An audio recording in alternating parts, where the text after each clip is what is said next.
Derivatives trading involves substantial risk of loss and is not suitable for all investors. Past performance is not necessarily indicative of future results. So stressful when the world's on fire. Good God. I can't look at this, guys. Like, my strategy is you buy it and you hope that you got a good spot. Yeah, but we all think you're crazy. You don't fight this. No way. The markets are freaking out and you don't think that anything is wrong? Come back tomorrow and I'll lose it all. Should be fun. Good morning, everybody. Well, I am like way late. So here in about 15 seconds, we are going to get the jobless claims. So we're looking for a reading of 212K. They are pulling. I see a little bit of a rise there, and oh my gosh, what the fuck? Okay. U.S. initial jobless claims slightly higher than forecast at 224K versus 212. A little bit more of a reaction than I would have expected based on that, but the news squawk sounds all wrong to me. I don't know what if there we go. Okay. Oh, and you know what? I have the speakers are on. That would do that. So do I have an extra tab open here or something? It looks like it had this squawk going twice. That's weird. Okay. So it's coming back down. Let's go to the charts. So yesterday, the Federal Reserve statement was the most hawkish statement I think I have ever seen. Like, there was explicitly hawkish things in the statement telling the market, no, we are probably not going to cut rates in March. We're probably not going to cut rates 6 times this year. They didn't say that, but they said, we need further confidence that we're getting down to 2% before we're going to do anything.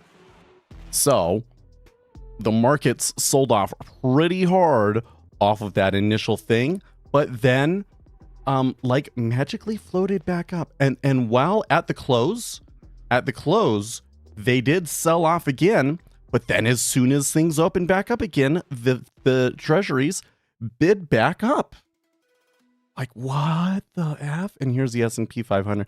So the S&P 500 did not recover that. S&P 500 is still down. Oil kind of in the middle. Gold and silver, they got hammered from that. Copper, they got hammered from that. Copper's really interesting right now. And the dollar. So the dollar recovered from January 31st. We are back above 103.3. And then Bitcoin. Bitcoin actually sold a little bit yesterday. So Bitcoin just continues to be like a super interesting story. Okay, so yeah, when I'm looking at the chart, you're like, man, the treasury's really spiked off of that. But all this is all just nonsense. What I wonder, was there some more banking what do we say, more banking volatility overnight? So that's the first thing I got. My phone died.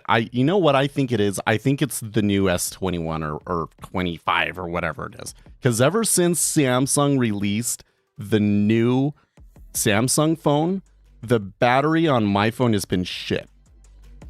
Excuse me, I shouldn't say that. The battery on my phone has been terrible. I think that they're pulling an Apple. I think that's what they're doing. Anyways, so I haven't actually had the chance to read my normal morning synopsises. So let's do that now.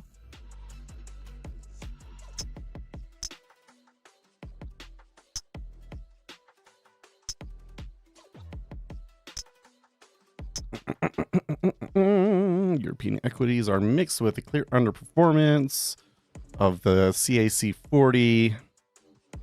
U.S. equity futures are trading on a firmer footing and finding some reprieve after yesterday's prior hefty selling, with the NQ outperforming.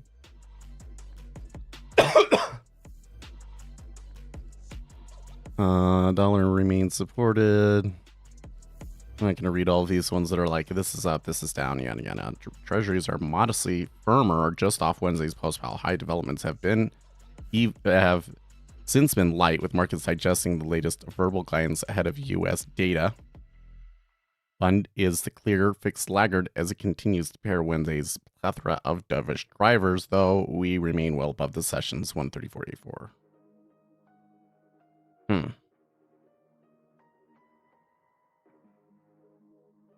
Okay, so nothing about it there.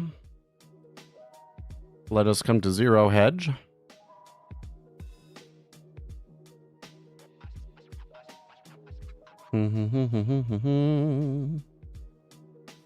Cable rallies after hawkish pivot by Bank of England. Haley pivots to possible rate cuts, but not as soon as the market hopes.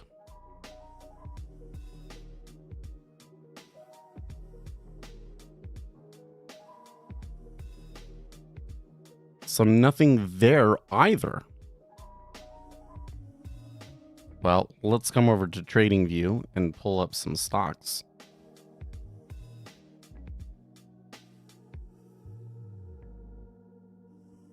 Let's look at New York NYCB. Okay, so they had the huge decline yesterday. I'm not seeing anything unusual there.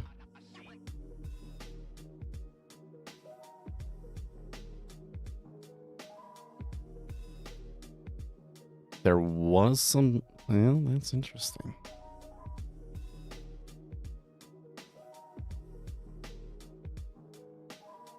Are the timestamps on here correct? Well, it has my time correct.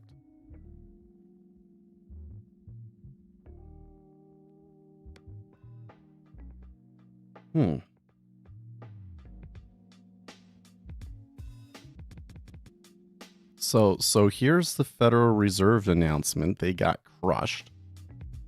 And then here is when the stock market tried to pump it. It didn't. And then the KRE just like fell like a rock. Any thoughts on why the market is not selling off hard? Hey, Silva, how have you been?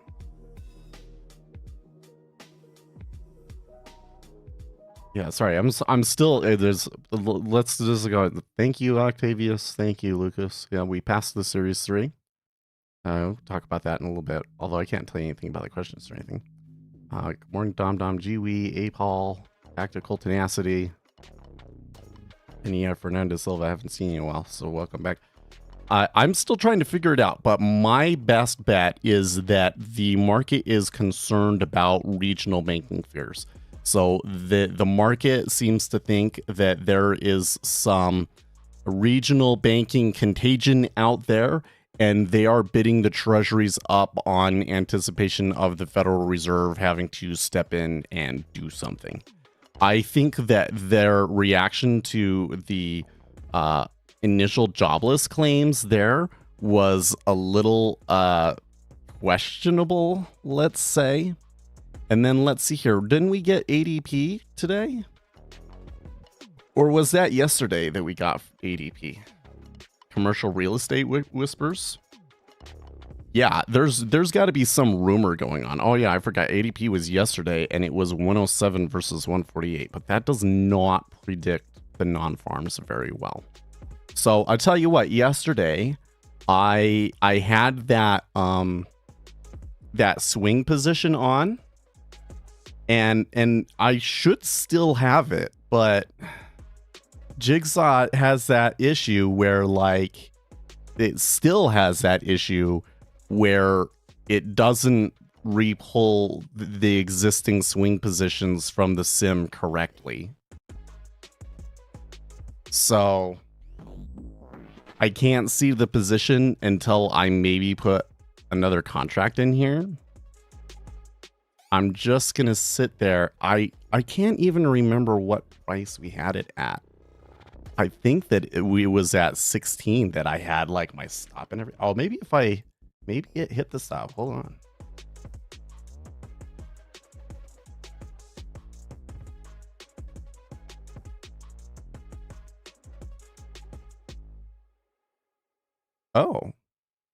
Oh, it did. I think it did close it. No, that's not right.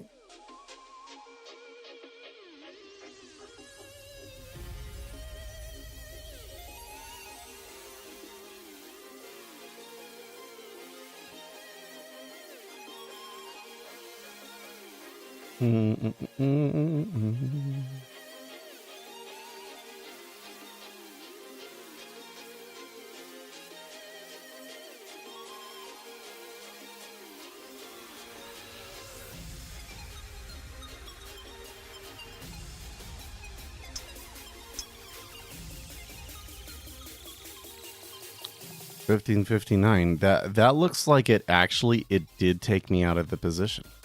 It looks like my stop hit and I did get out. But with a $500 profit overall, which is still awesome. Right? Still pretty well for the number of contracts that I had to use, because how many fills did I get on it? 12.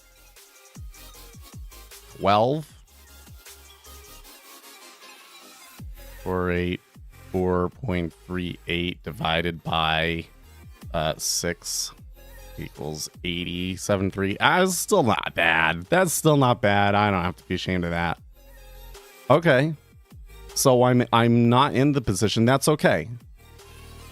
It just means I can come in short again if I want, but because my thinking is that if there are like commercial real estate problems or regional banking problems, that these guys that are bidding up treasuries because of it are probably gonna overpay for it, because I think whatever you get is gonna blow over really easily.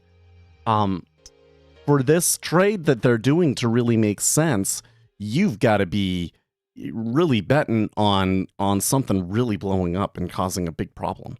And the thing is that the S&P 500 is not really acting like it thinks that the end of the world is coming in, right? So, but there's also a lot of people that are long. So I tell you what, back to your question, Fernandez Silva. So I think that the best explanation is probably that there are regional bank and commercial real estate fears. Okay.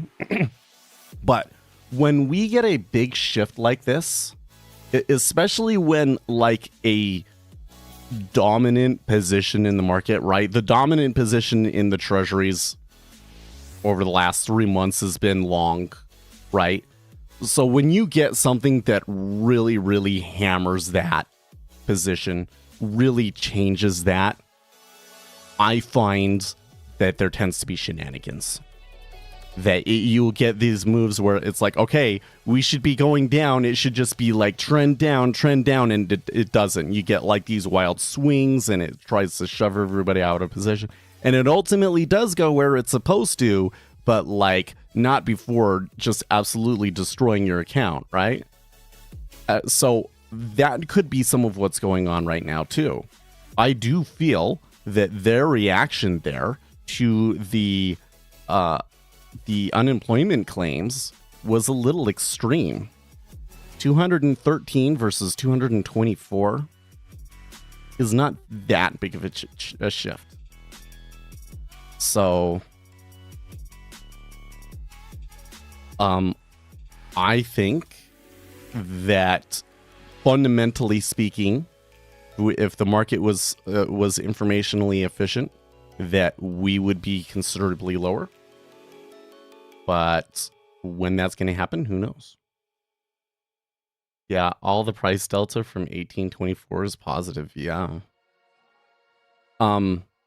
Well, it's not just positive, but it's positive by like 30,000 contracts. So like somebody is buying massive amounts of treasuries, man. Like that cannot, okay, like a non-farms number, or sorry, not a non-farms number, an unemployment number would maybe be like 10,000, right?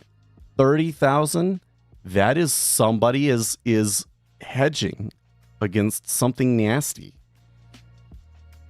It's got to be.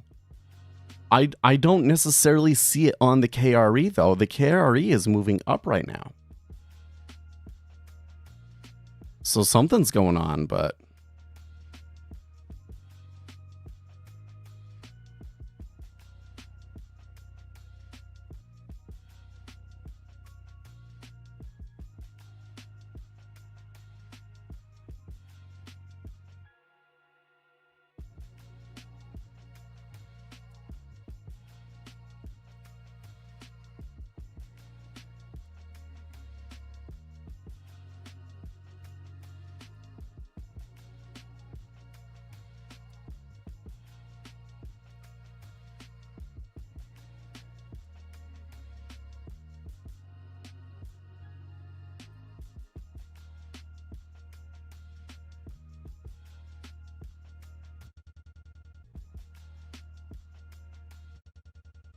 penny stocks for today, I don't know. I'm gonna kind of try and keep that around. I wonder why Windows put the Brave browser icon on my ES chart there. That's weird. So the exam, I tell you what, they make good exams.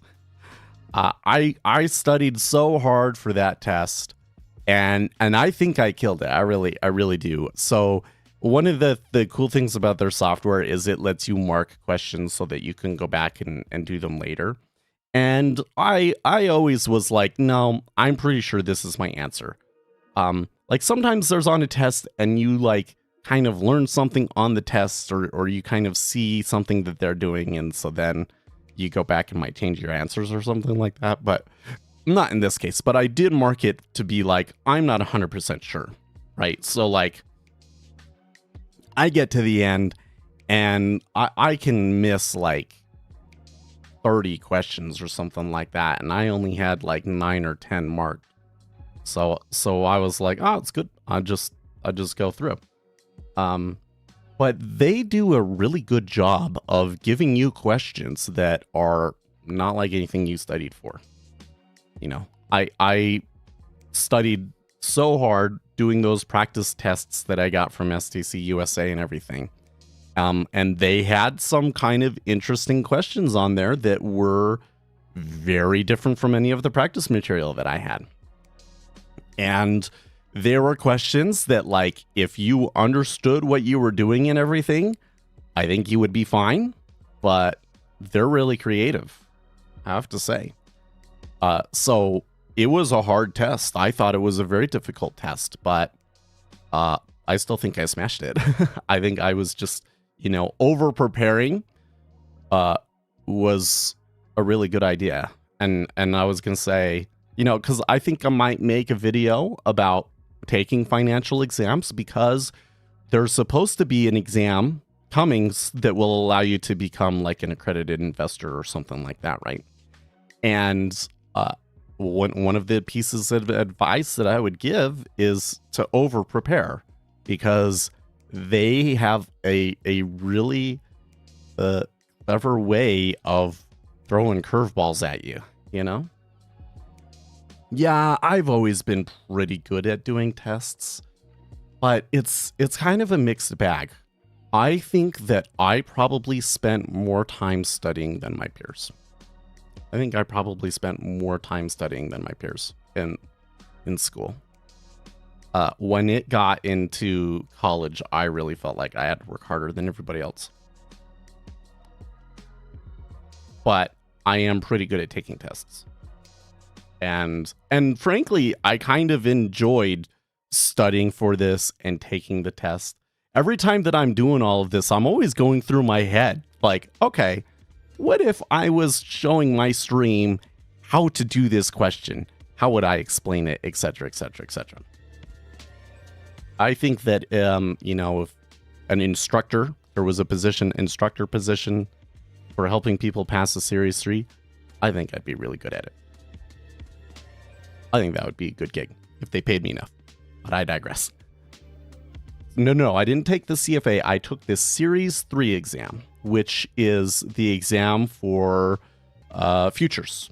So now I can go and I could register with the CFTC as a commodities trading advisor, or I could register a commodities pool. That sort of a thing.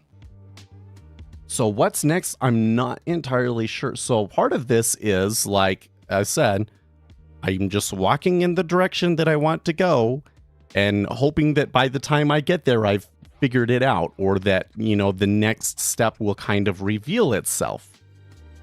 And I think we're getting there. I kind of felt like the whole Zane Edge thing yesterday, I thought that was super funny. I don't know if I actually used that, but like, I think I could maybe use that. That was one of the things kind of holding me back from ever creating an investment advisor business, was like what to call it and all that sort of stuff. But now I have the Series 65 and I have the Series 3, so I can provide advisory services, and I probably should. I would like to, you know, find ways to get in contact with local businesses that have hedging needs and advise them on that. That, you know, and to me, it would be more about, you know, getting the experience and having fun with it. So I would probably charge just a reasonable commission on it. But what I want to do, here's what I want to do, is I want to make a fund that you can all invest in. This fund would not be invest in my day trading. That would be dumb, okay? Just in general, day trading is not profitable, okay? Somebody has to do it. I still think it's a worthwhile venture, but I wouldn't recommend putting your life savings into it or anything, because on the net, it's very, very difficult to have an edge in day trading, especially in day trading futures, okay? But there are some longer term strategies where then futures make a lot of sense. And these kinds of strategies are generally out of the reach of the average person. So for example, what if we had a strategy that was just like buy the dip, right? Like, we buy S&P 500 index futures in proportion to the amount of capital that we have, that should be just equal to a hedge, to a buying hedge. So the performance of the fund should track the S&P 500 fairly well, right? But then when there is a huge spike in volatility and we have a huge decline, the strategy amps up the risk, adds a few more contracts in. You know, wait for the volatility, wait a month, add risk. And then we would probably have to have some rule about when you take that risk back off, right? But I could, you know, get the data and, you know, do a back test on that and set that up and then create that as a fund. But then I would want you all to be able to invest in it. And that's one of the issues that I've had, is that it's not entirely clear to me, and it wasn't like something that was covered, that like what the limitations of a commodities pool are to us. Yeah, so the advantage, so basically think of it this way. If you came to me and you told me everything about your financial situation and your certain financial goals, and you are a farmer, okay, so you're a farmer and you're concerned that the harvest that year is going to be really good, and that the price of your commodity, let's say it's wheat, let's say you think that the price of wheat is going to decline. So you want to hedge your crop. Well, how do you do that? Well, we know how to do that fairly simple, but there is, you know, a little bit of math and things like that involved. And then you can advise them. You can say, okay, we can open you an account with this FCM, an introducing broker, and, you know, run this strategy to hedge you against it, right? So if you do all of that, and then they pay you money from it, right? You're advising them on futures trading. You cannot do that unless you are a registered commodities trading advisor. And to register as a commodities trading advisor, you have to pass the Series 3 exam first. Okay, so that's the first big thing, is that you can give financial advice related to futures, right? And when I say financial advice, I mean understanding a person's specific financial situation and goals and giving them a recommendation about what they can do. That's financial advice, okay? I can come in and I can say, in general, day trading isn't very profitable and I wouldn't recommend doing it unless you're like really into it, okay? But I wouldn't recommend trying to make a career out of it, right? That's kind of giving general advice to the public. You can do that, right? It's not specific to one individual. I'm not telling a specific individual to do something. But once we start saying, okay, I know everything about you, here's what you should do, then you're advising, right? And that's when you need it, right? But then the other thing is that you can do a pool. So you can run a commodities trading pool. And I think that the idea with it, like the reason that they created this kind of like vehicle, I guess you could say, was so that, you know, you could have a group of farmers in a community or whatever, and then they could all be part of that pool, and then you could provide the services to them as a group, for instance. So that I think was the intention of the pool. There's this whole thing that's like, if you're running a pool and there's no more than 15 people in the pool, and it's the only pool that you run, and you are not paid for running the pool, then it doesn't have to be registered. There's this rule about that, which I think is really, really interesting. I'm sure that there are plenty of rich people out there that have like unregistered pools out there like that, right? But if I create a pool and I advertise it on the channel and I let you all invest in it, it's unclear to me what my limitations are. I think I can advise it, or advertise it. I think I can advertise it. I don't know, like, what limitations are and who can get in and all of that.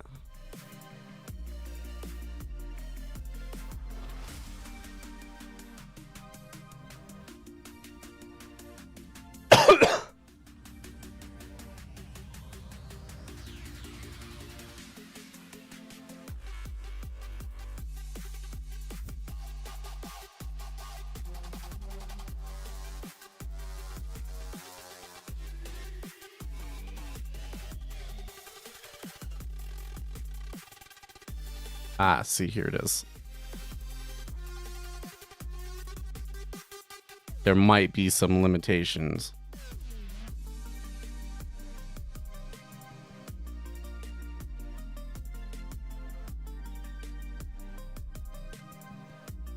There are two main types of CPIs, public and private. Public CPIs are registered with the SEC and are available to the general public. Private CPIs, on the other hand, are only available to accredited investors. Accredited investors are individuals or entities that meet certain income. Yeah.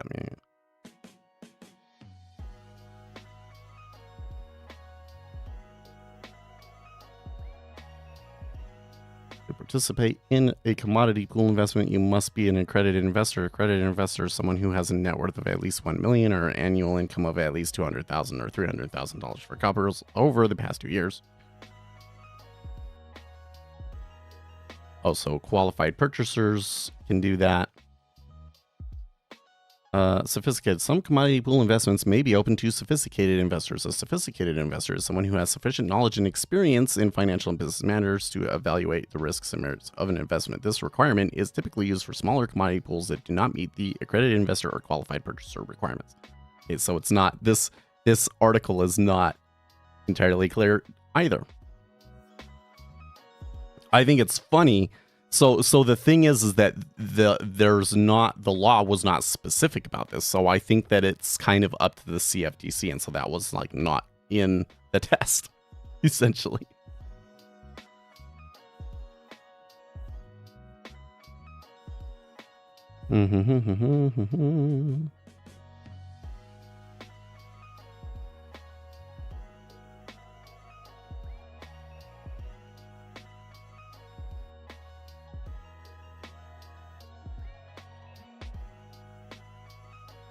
But I'm thinking that we couldn't make a simple strategy, right?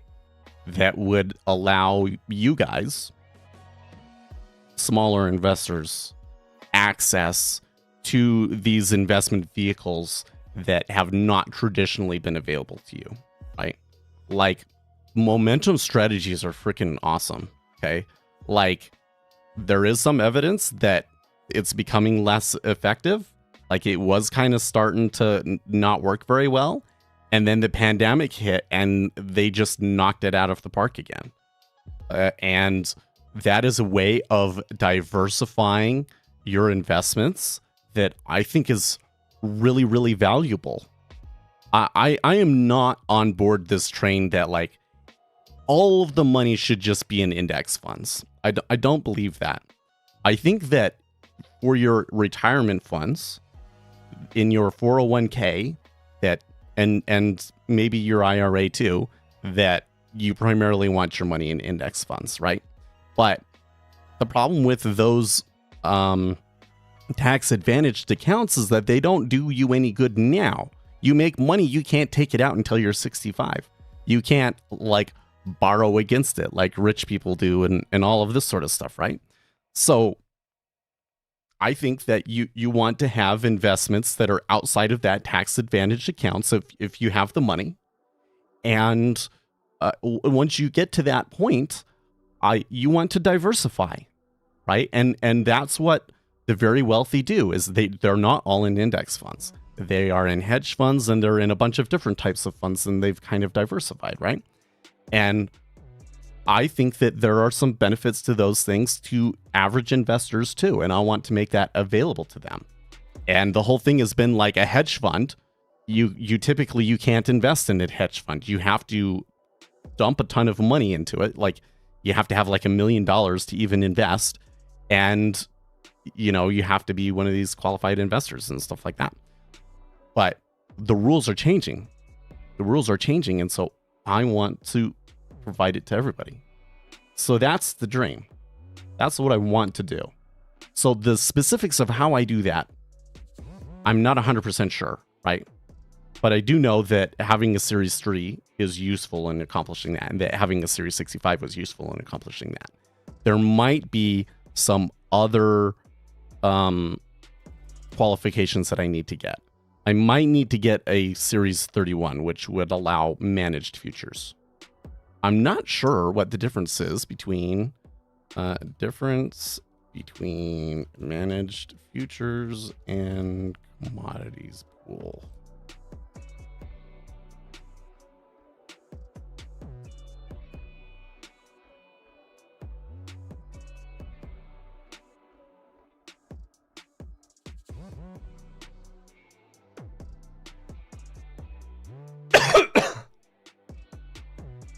Managed futures is an investment in a portfolio of futures contracts managed by a commodity. See, but what's the difference between when I ask that? It doesn't.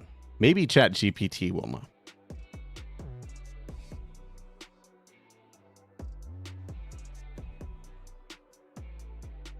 Oh, great, ChatGPT 4.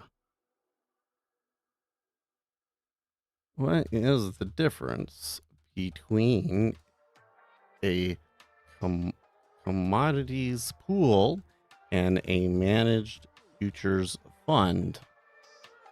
Who can invest in each?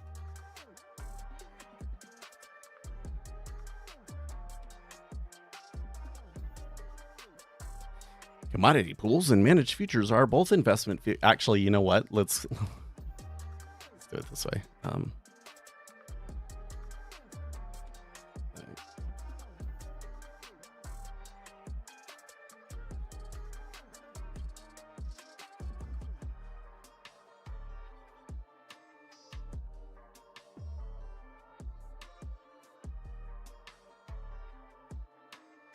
It's still writing. Did you have? I think that I finished 40 minutes early. I think I went through it much faster than when I was taking the practice tests. I often came down to pretty close to, you know, I got it pretty close to the time. But when I took the test was, I would say in general easier than the practice questions. So here's the thing, is when they make a test like that, you know, they need questions that most people get wrong. There needs to be a curve, right? So one of the ways that they do that is that they will just have very tricky questions, right? They'll, you know, they want you to make mistakes like you forgot to consider the commission, or you misunderstood which direction they were hedging. Like they won't say that they're hedging short. They just say they're going to hedge, and you kind of have to determine which way they would have hedged based on whether they're a producer or consumer or whatever, right? So when you do the practice questions, almost all of the practice questions are the ones that are tricky and are doing things that like really mess with you. Whereas on the actual test, they tend to be a little bit more simple. On the other hand, it was very calculation intensive, probably more so than the practice tests that I took. Like, you have a calculator, almost every question you're pulling out the calculator, right? If you hated those story problems in your math class, then like it might not be for you. Okay, let's see here. Oh, wow. They have new voices over here.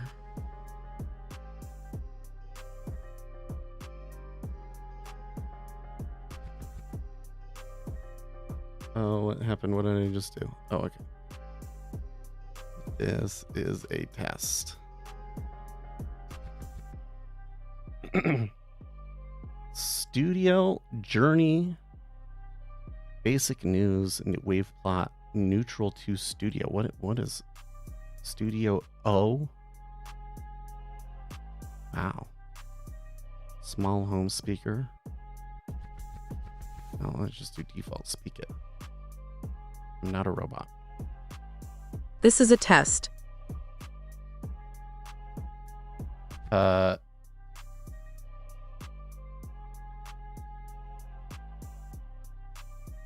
just take the first little bit of this. Commodity pools and managed futures funds are both investment vehicles that allow investors to gain exposure to commodity markets, but they differ in structure, regulation, and often in their investor base. Hey, what is Q? Is that a man? Commodity pools and managed futures funds are both investment vehicles that allow investors to gain exposure to commodity markets, but they differ in structure, regulation, and often in their investor base. What about Neural 2? Ooh, we got a bunch of options for Neural 2. If you could only watch one treasury rate, which one would you prefer, the 10-year? Absolutely. Google Cloud Text-to-Speech enables developers to synthesize... Yeah, I don't like that one.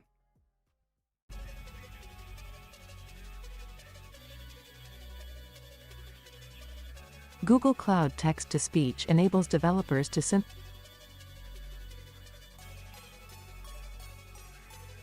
Google Cloud Text-to-Speech enables developers. I want to, you know, a young, high-pitched female. Google Cloud Text-to-Speech enables developers to synthesize natural-sounding speech with 100... No, I didn't want, I wanted F. Google Cloud Text-to-Speech enables developers to synthesize natural-sounding speech. That's what we usually did, was F there, right? Google Cloud Text-to-Speech enables developers to synthesize natural-sounding speech with 100...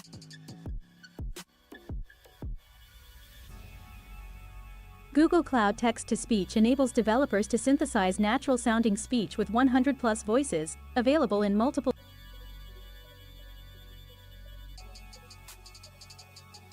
Google Cloud Text-to-Speech enables. J. Google Cloud Text-to-Speech. So that's neural 2. And what about Journey? Hey, got any fun plans for the weekend? Okay. Hey, got any fun plans for the weekend? That's cool. I'm gonna hang out with some friends from Google. That one is very different. And what is polyglot?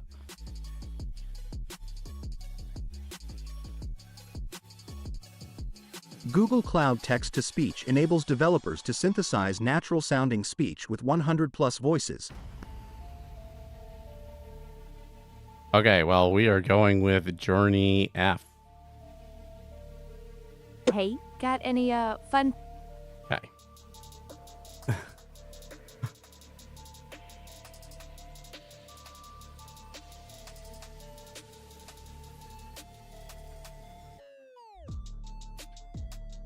Okay, great. Chat GPT 4. Tell us, what is the difference between a commodities pool and a managed futures fund? It's taking its time here.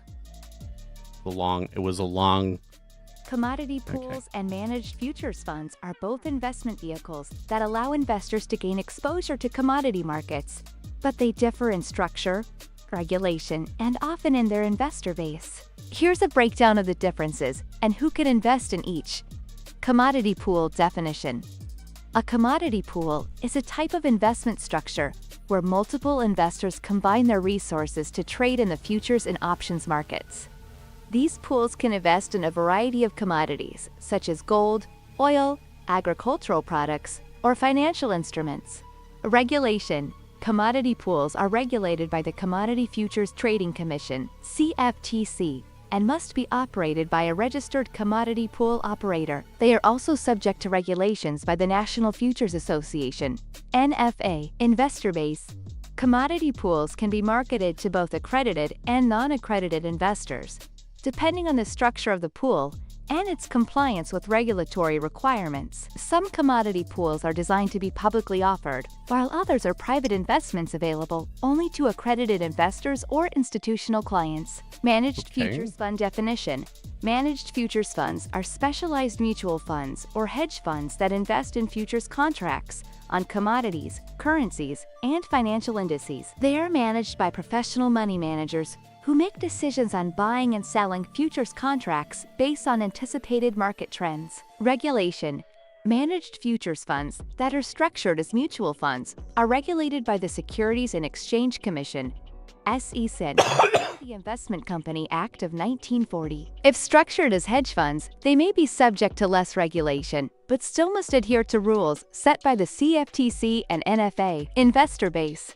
The accessibility of managed futures funds varies by the fund's structure. Mutual fund versions may be available to the general public, including non-accredited investors. Hedge fund versions are typically available only to accredited investors and institutional clients, due to their higher risk profiles and minimum investment requirements.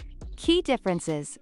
Regulatory oversight. Commodity pools are primarily regulated by the CFTC and NFA, while managed futures funds may also fall under SEC regulation if structured as mutual funds. Investment strategy.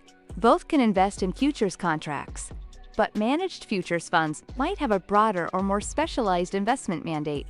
Access.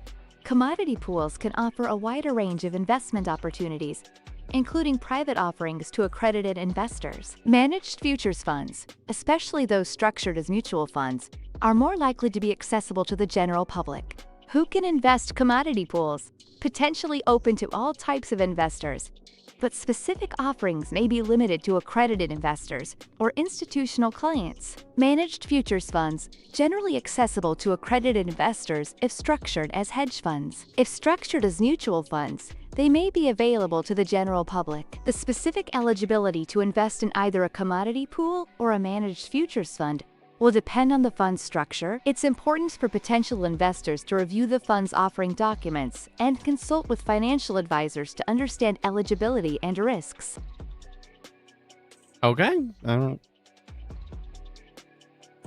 That didn't really answer the question. I mean, I kind of knew that, but so it's kind of sounding to me, though, that like the CFTC has to like look at your documents and everything, and then they would make decisions on can this be offered to everybody or not, right? So maybe the answer is I have to talk to the CFTC. I don't know.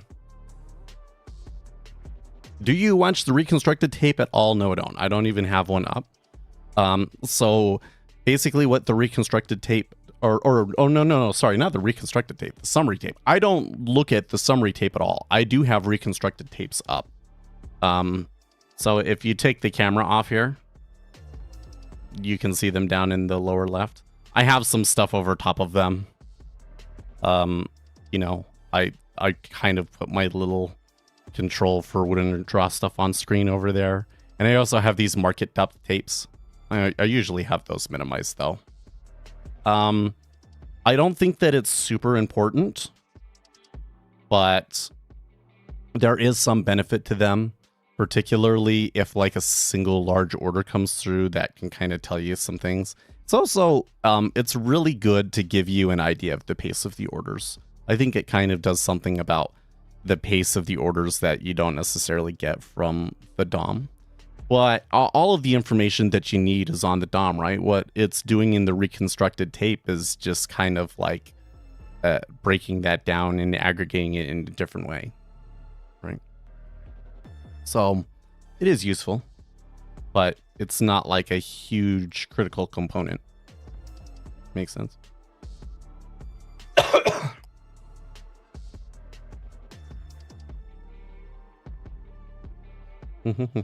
Why did you expect it? Well, I mean, I think that it did give a legitimate answer. It's just not...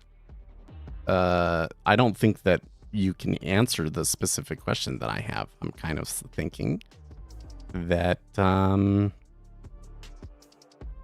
yeah, I'm kind of thinking that only the CFTC can answer my question, perhaps.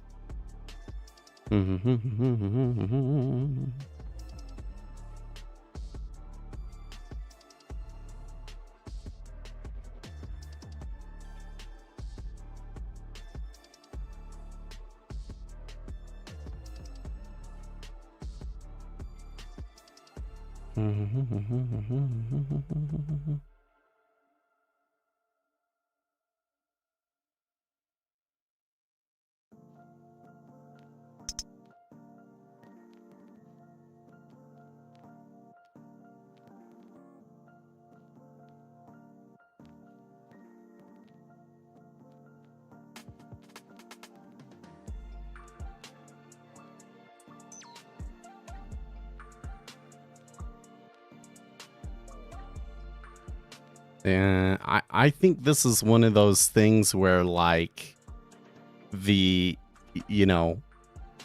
law wasn't too explicit on a lot of these things, and the CFTC makes up all of these rules, and so they aren't necessarily a part of the test, but are things that I would have to be aware of and stuff.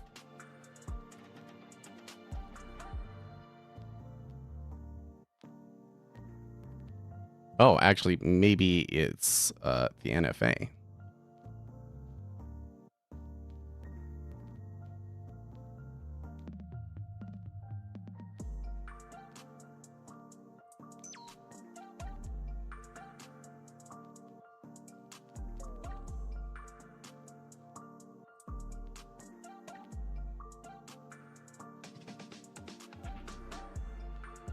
Increases to the portfolio requirement monetary thresholds.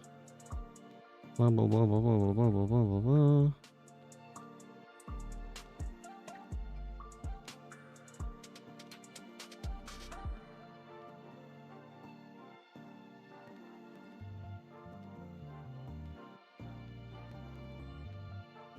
CFTC Regulation 47.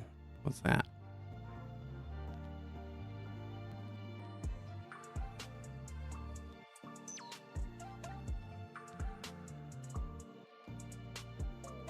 Oh, that's messed up. It's not on the CFTC. That exact thing isn't on the CFTC website.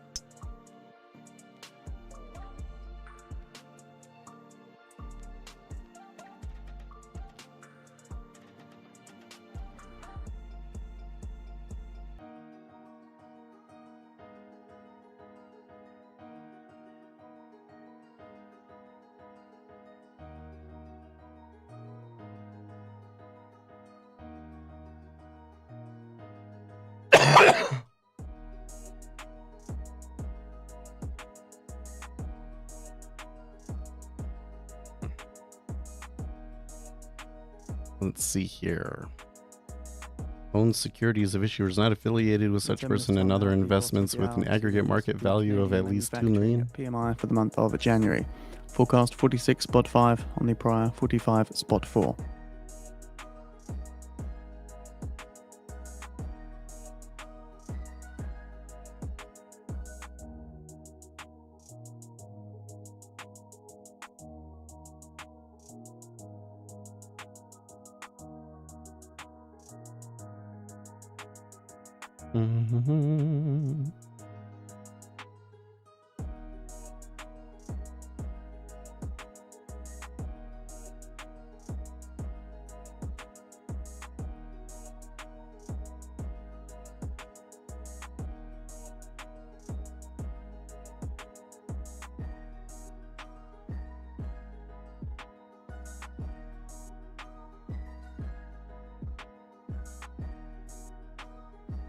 Complete an online annual questionnaire.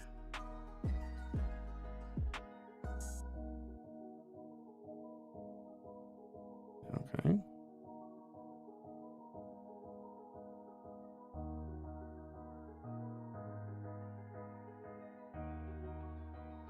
About CPO member requirements. I don't think you'll see a setup until after ISM. Well, let's see here. Yeah, we got PMIs 745 and then ISM manufacturing PMI. You might be right. Although I would keep an eye out for the market open, right? Because there's clearly something kind of going on here. I am seeing the KRA sink a little bit.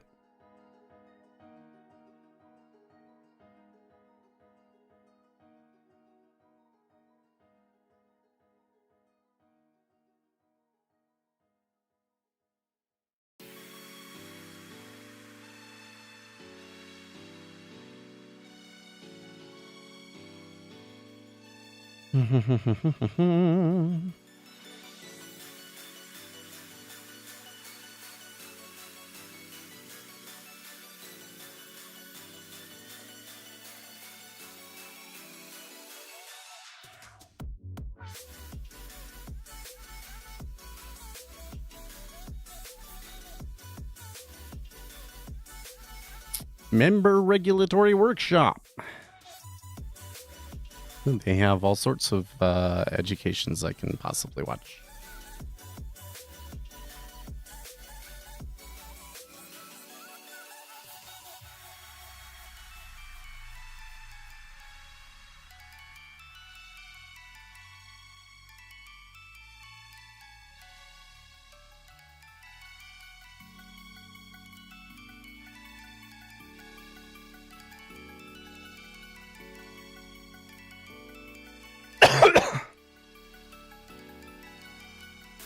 New member orientation, maybe.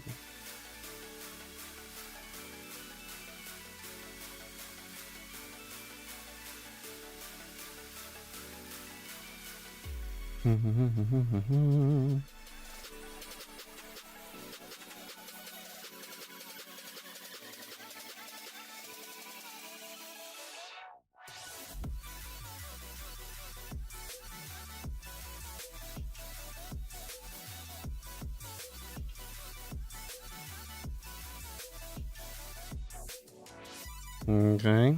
I just keep finding things and I'm like opening more and more tabs here.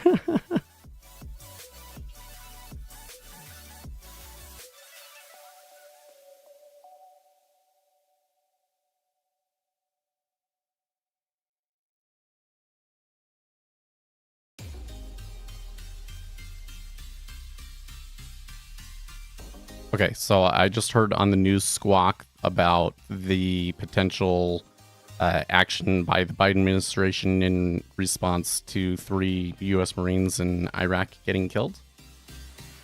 Plans for U.S. strikes on Iranian personnel and facilities in Iraq and Syria approved after a Jordan drone attack.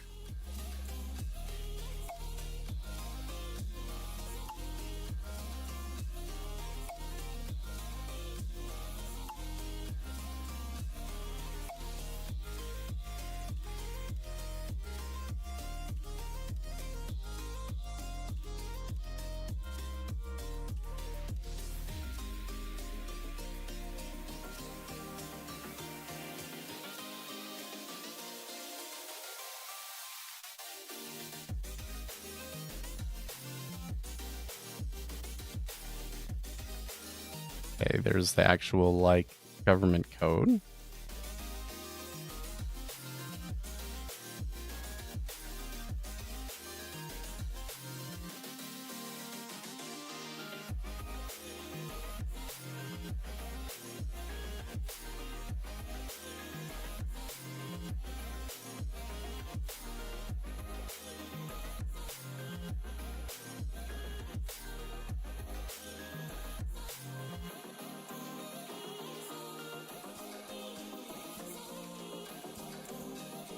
Never escape. Well, probably not.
Treasuries are still bidding up and quite aggressively, I might add. The net change in cumulative delta is not too big, but this is really weird. To see them bidding the treasuries up like this the day after like one of the most hawkish Fed meetings I've seen is just like mind-blowing to me.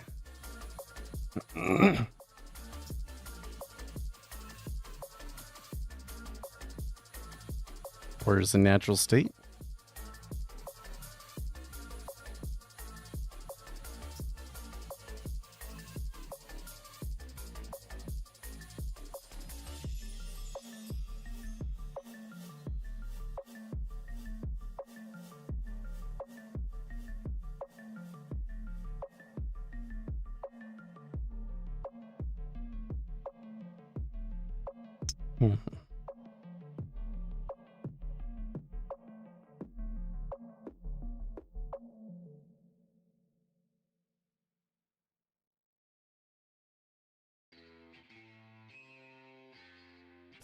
It seems like this is like these websites are like intentionally obtuse about all of this stuff.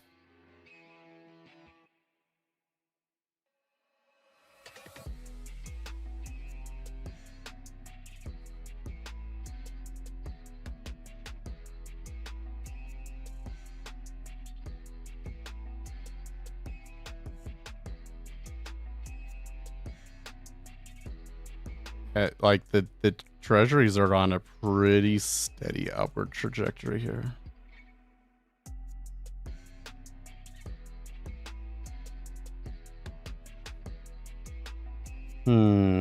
Azora Bank ADR in trouble, hit circuit breaker today, average LTV is smashed, says Octavius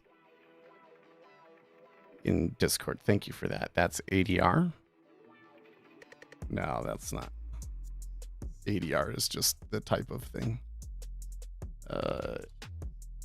Azora Bank.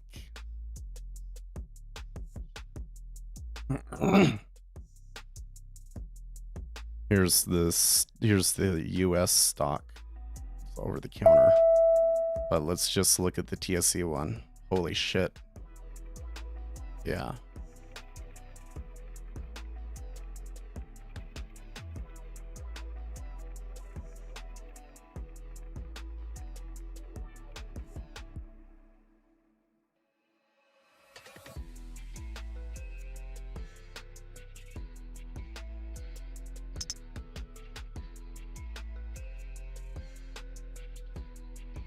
I think that AOZOY would be how you would invest in it, but I would check both of them here. I'd check the other one first. Yeah, it's not very much.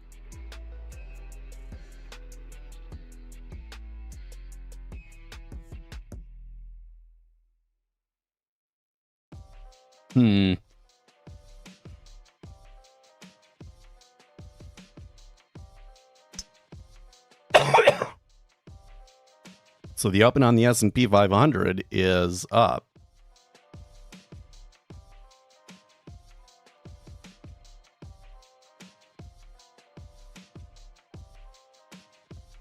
See, this is really tough because when it comes to individual banks going kaput, we seem to be behind the curve always. Well, let's come over to Zero Hedge and see if Zero Hedge has anything about it. They do. Several months ago that we predicted that the next bank failure will be in Japan. It looks like we may be right. Zero Hedge is such a shit about that. They're not as right as often as they say, but following a profit warning from New York Community Bank Corp on Wednesday, largely attributed to continued turmoil in the commercial real estate sector, which led the bank to slash its dividend and bolster reserves, leading to a 38% plunge in its shares and triggering the largest drop in the KBW Regional Banking Index since the collapse of Silicon Valley Bank last March. Japan's Aozora Bank slashed the value of some of its U.S. office tower loans by more than 50%. Like rows of falling dominoes, Aozora Bank, the 16th largest in Japan by market value, saw its shares plunge by 20% on Thursday after reporting a net loss of 28 billion yen for the fiscal year. This was in stark contrast to its earlier projection of a 24 billion yen profit. Aozora wrote down the value of its non-performing office loans by 58%, including a 63% reduction in Chicago and between 51 and 59% in New York, Washington, D.C., Los Angeles, and San Francisco. All of these cities are plagued with violent crime and controlled by radical Democrats. In total, the bank's U.S. office loans were about 6.6% of its portfolio, or approximately $1.89 billion. It said office loans worth $719 million were classified as non-performing, and as a result, it increased its loan loss reserve ratio on U.S. offices to 18.1 from 9.1. It's a shock, said Tomochiro Kubota, senior market analyst at Matsue Securities, adding the expectation was the worst was over and that the bank had set aside enough provisions. Guess not.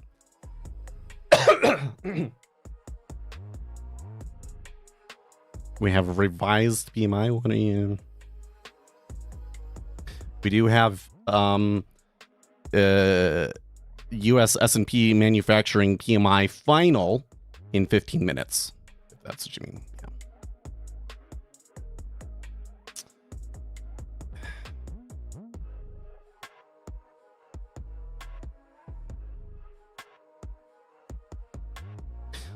For markets, this was another flashing red warning sign that not only is a tsunami of office loan defaults still on the horizon, but that banks continue to be woefully under-provisioned for the coming bloodbath. This is a huge issue that the markets has to reckon with, says Harold Bordwin, a principal at Keene Summit Capital Partners LLC in New York, specializing in renegotiating distressed properties. Bordwin said banks' balance sheets aren't accounting for the fact that there's a lot of real estate on there that's not going to pay off at maturity. Besides New York Community Bancorp and Azora Bank, Deutsche Bank noted in the fourth quarter results interest rate environment remains a key driver for refinancing risk and potential in 2024, especially in office, with further drivers being ongoing sponsor support and expiring rental agreements. Fed Chair Powell delivered bad news for the CRE world in yesterday's FOMC meeting, warning that a March rate cut isn't happening absent a shock, of course. Perhaps most notably, the Fed removed the following sentence from the FOMC statement: the U.S. banking system is sound and resilient. Cynics asked why the Fed no longer sees the U.S. banking system as sound and resilient. Is it a sign of rumblings in the economy near term, or was it just a lie before, and now that bank dominoes are falling again, Powell will be forced to trot it back out? Does the Fed no longer saying that the U.S. banking system is sound and resilient mean the banking system? Yeah, blah, blah, blah. And here's a warning from Justin Onukwusi, Chief Investment Officer at Wealth Management St. James Place.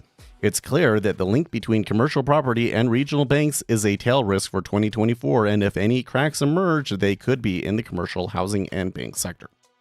To sum up, the CRE regional bank mess is very far from over and may even be gathering momentum during an election cycle that could pose challenges to the Biden administration. Okay, so I think that the Treasury's bidding up probably does have to do with that. It is kind of, evening back out. Now, they mentioned an index up here, KBW.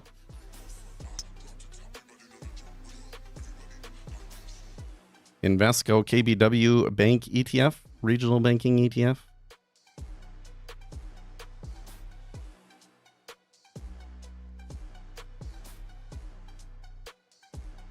I think we stick with KRE.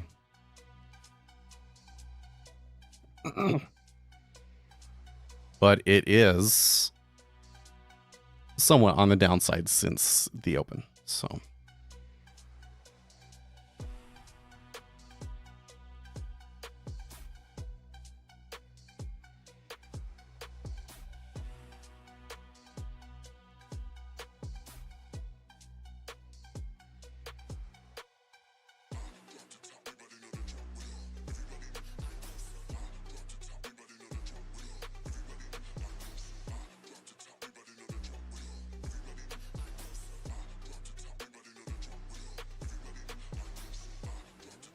Well, I think that for me, I'm still not really in a risk-taking mode. I think that I'm just going to sit here and watch this. One thing, I've kind of been putting off here is that we do need to roll. We do need to do some rolling here. Actually, I should pull this open and download instruments, make sure that I've got...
Guess I need to drink more water. I just feel really gravelly today and stuff.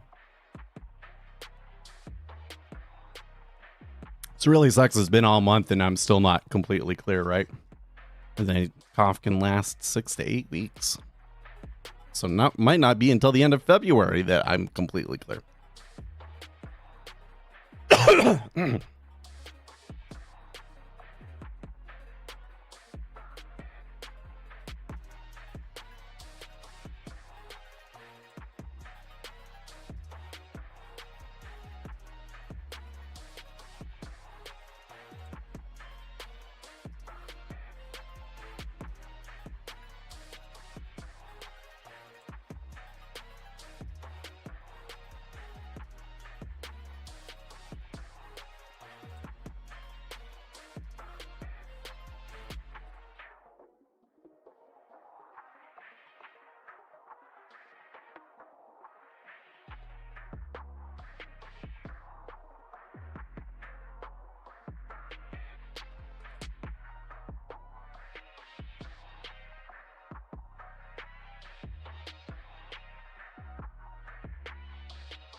His head is almost as smooth as my brain.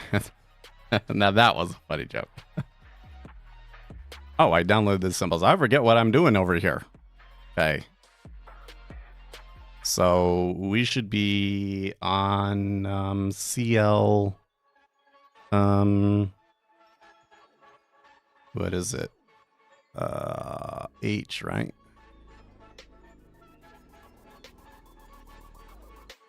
Yeah. There we go. And this would be 2YYG. Yep. February.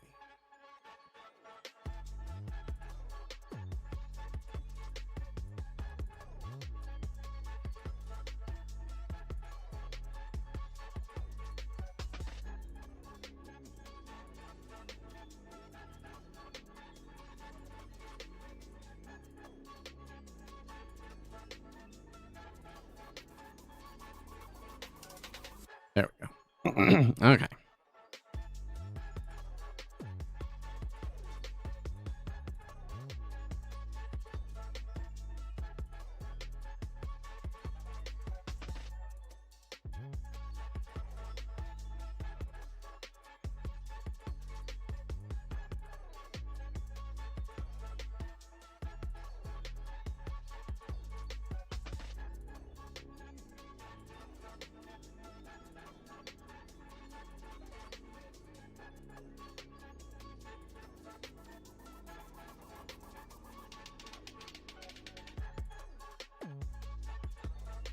commodity pool cannot have more than 500 investors unless certain conditions are met. If the pool has more than 500 investors, it must register with the SEC as a public company and comply with additional regulations. Okay.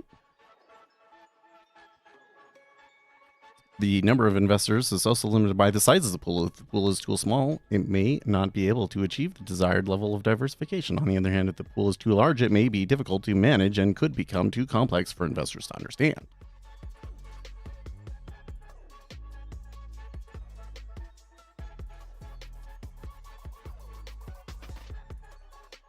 See, this is just trying to say, here's what might be available to you, and I'm trying to wonder what are the regulatory limitations.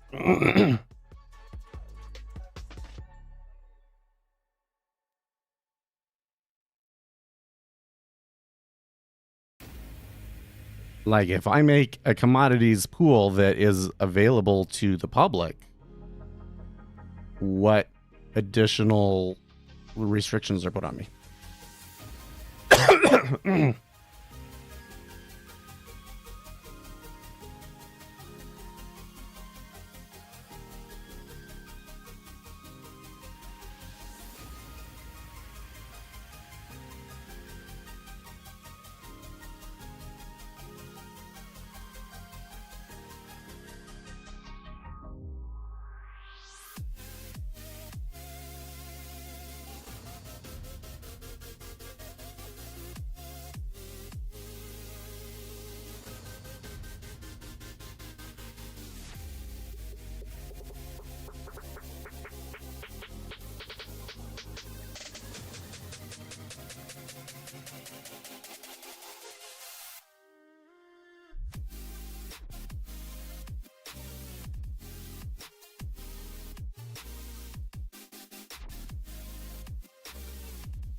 There's a new high again. Wow.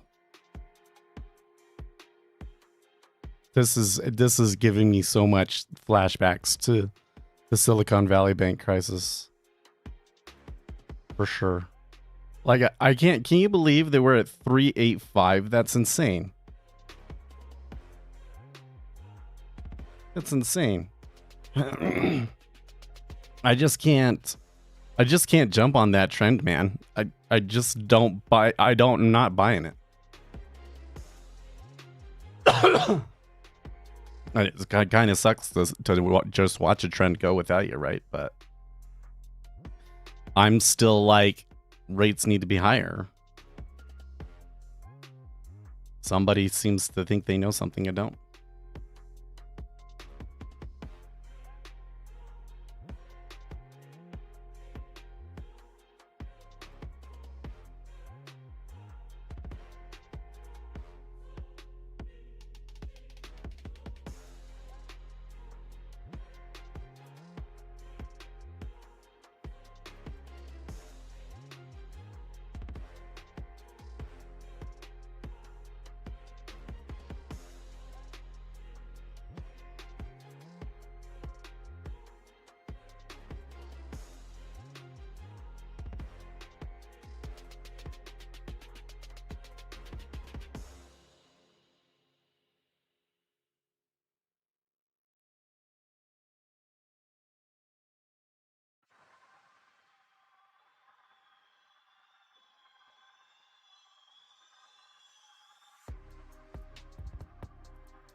What do I got? Do I have some sort of a meeting here today that nobody told me about? Yeah. I guess I'll join that. I'll just be a little quiet here for maybe 30 minutes. Oh, we did get the, was my snooze squawk? No, okay. It is working. We got 50.7 versus 50.3, so manufacturing PMI was higher than expected. But market doesn't seem to care.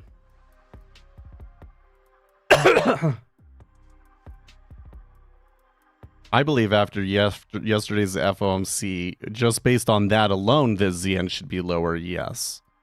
I think that it is higher today because there are financial crisis contagion concerns.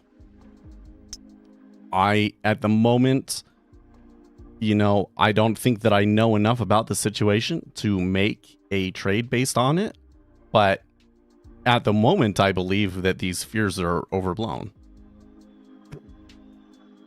But it always starts that way, right? It's always like, it's no big deal, and then all of a sudden it's a big deal, right? So that's why it's probably better for me to just kind of sit on my hands for a little bit until I know what's going on.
Probably need a lawyer.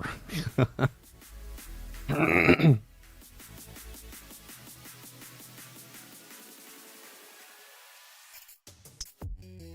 as I'm searching the stuff that's, as I get further and further in, the more that the things that are coming up are from lawyer firms and stuff like that.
NYCB 11% is a good sign.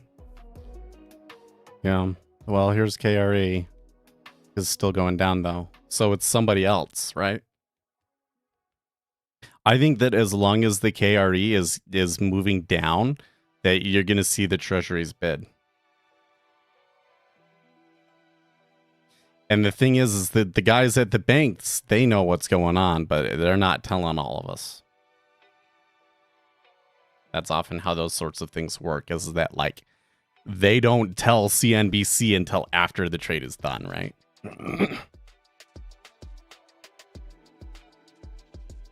So in this particular type of situation, it's very difficult for us to be informed.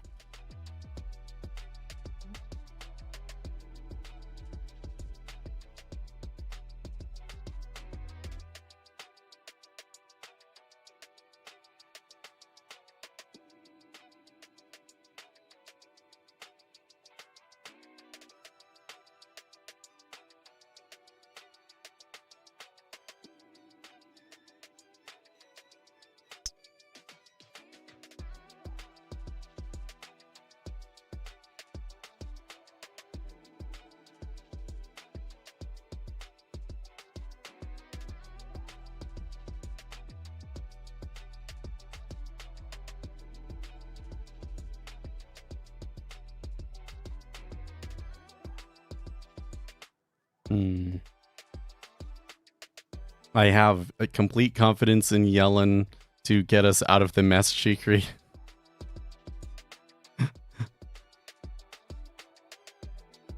The whole thing is just crazy to me. Well, so now, like, there's not new money coming into it. It's just moving on its own, right? This is wild. This is wild. And like the S&P 500, I'm not going to say that the S&P 500 is doing great today, but the S&P 500 is trading like, you know, everything's fine. Bonds are like freaking out, and the SPX is like, it's all fine. Yeah, Algo's out here sinking chicks. Yeah. Well, I had a swing position on yesterday. So when we were here yesterday, I was like, this is a degenerate trade, don't do it. But we're going to try and, you know, get some, a little bit of size on here, maybe take some profits before the thing, and then hope that I have enough space to like let it run. And that's exactly what we did. And then it worked out for us. And I took sequential profits, and then I set my stop like way up there so that there was no way that I could lose more than like, you know, I was going to make $500 no matter what on the trade. Not 500,000, but just $500 on the trade no matter what. And then it did. It came all the way back up, and it hit my stop. My intention was that I would possibly hold it until the end of next week. I'm like, okay, well, I think that this commercial real estate thing will like blow over. It might only be a one-day thing. And I kind of suspect, okay, so there are reducing their size now. There's people hitting into it, and then the market makers pulled for the PMI. Anyways, I thought I could hold it until next week, and was hoping that the non-farms would be good for me too. And then this starts freaking happen. It's like crazy. Yeah, ISM is about to come out.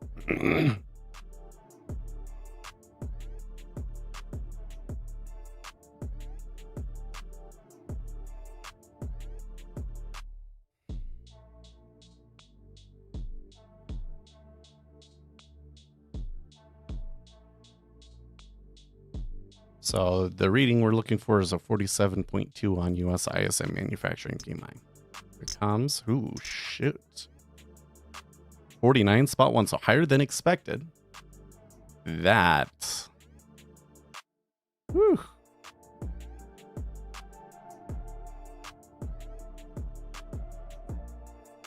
Do you see though, like somebody is still hitting back with market orders.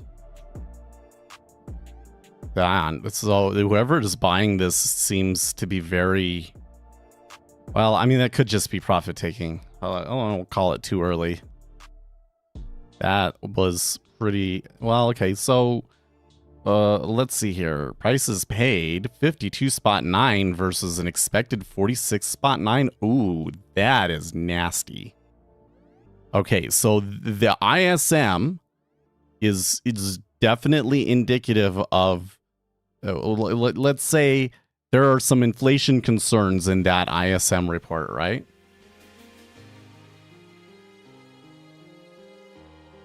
The difficulty here is I bet you KRE is just going to get smacked even harder from that.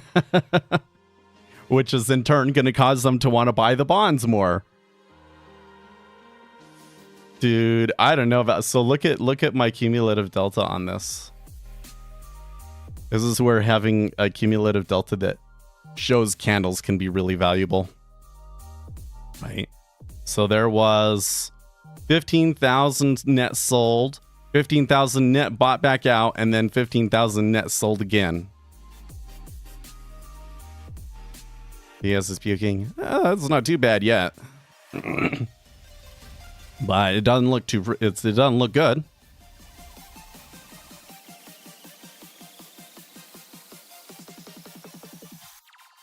This is crazy because it literally every piece of information that we've got as of recent is hawkish, and the treasuries are still treading water here. This is pretty wild.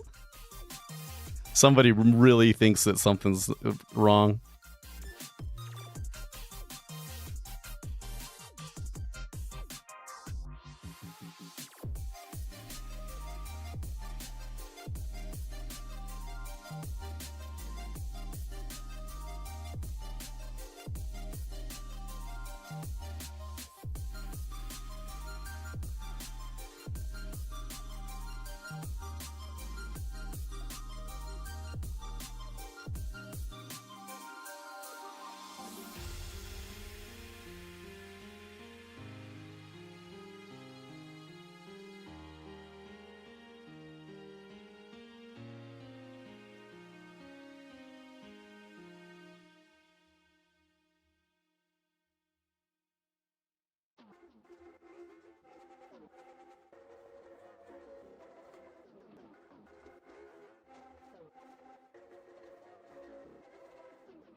I have two 32-inch screen. Wow. How would you even fit a third 32-inch screen?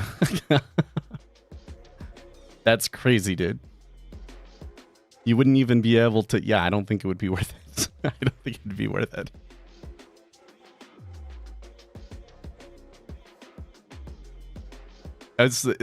If they completely retrace this ISM, it's looking like that's what they're gonna do.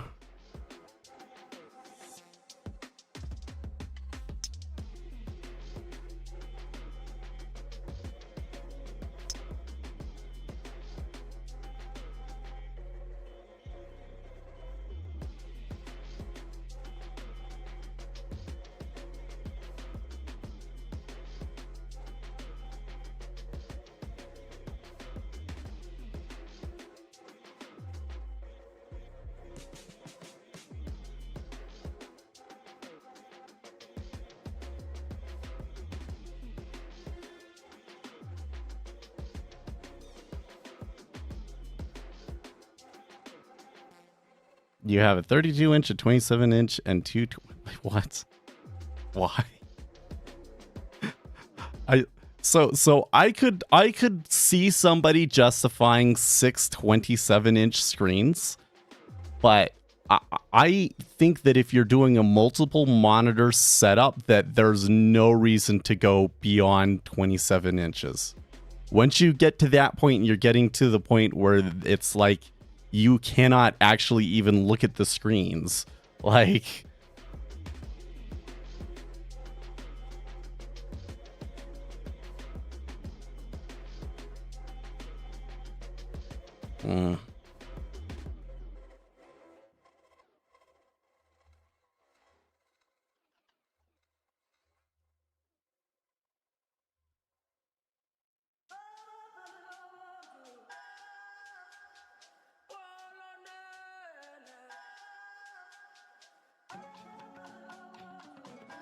Okay, well, they didn't completely retrace it.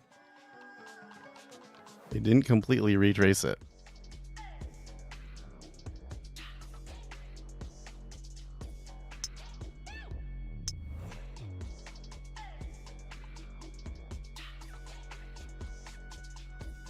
Part of me also this kind of reminds me also of like the reflexivity, right? Because remember when the KRE thing was happening, we were saying, the way that this flow is coming in kind of looks to me like they're trying to create a problem. That they're selling it, knowing that the way that the market will respond to it and everything will be in a way that will make the situation worse.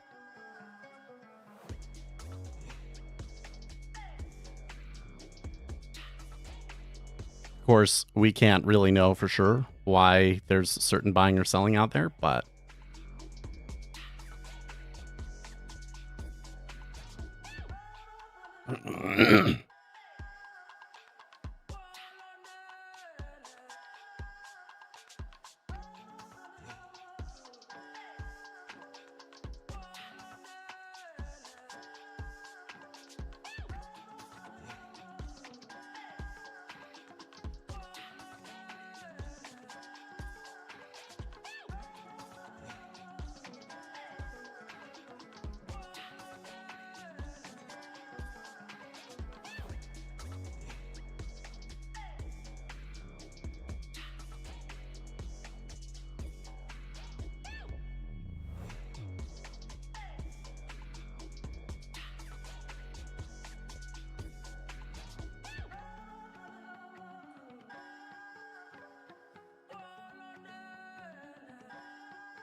man, who we need is we need Akshay here. Maybe he would know the answer to my question about commodities pools and all that. He sent let's see here. Haven't you shown me your setup before?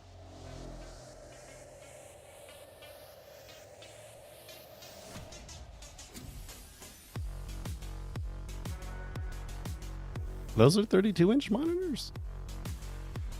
Okay, what did you say? I have 32-inch at 27 and two 24 inches. Huh. Which one is the 32? The big one? Maybe a 32-inch monitor isn't as big as I think. I don't know. The left ones are the 24-inch ones. Because they all look the same to me. And the main one is the 32-inch. Okay. So I could maybe see you having a 32-inch in the middle and then 27 inches on the sides. That could definitely work. I got to tell you guys though, like a multi-monitor stand, you don't have to spend a lot on them. Like you should be able to get a good triple monitor stand for like $100. And the ones that are like charging like way more than that are really not all that different from the cheap ones. There's just people requiring a premium from you. The only one that I've found that was like crazy was the Compass monitor arm by iMover. Okay, $349, but it has an arm that can extend a lot further than any of the other arms. Right.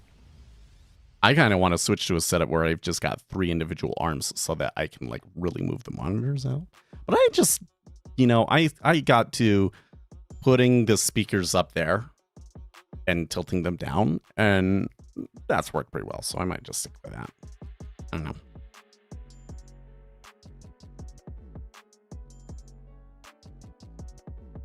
One of those other things is that like if I had 6 monitors, where would I put the camera? Right. But I've often thought about like building another workstation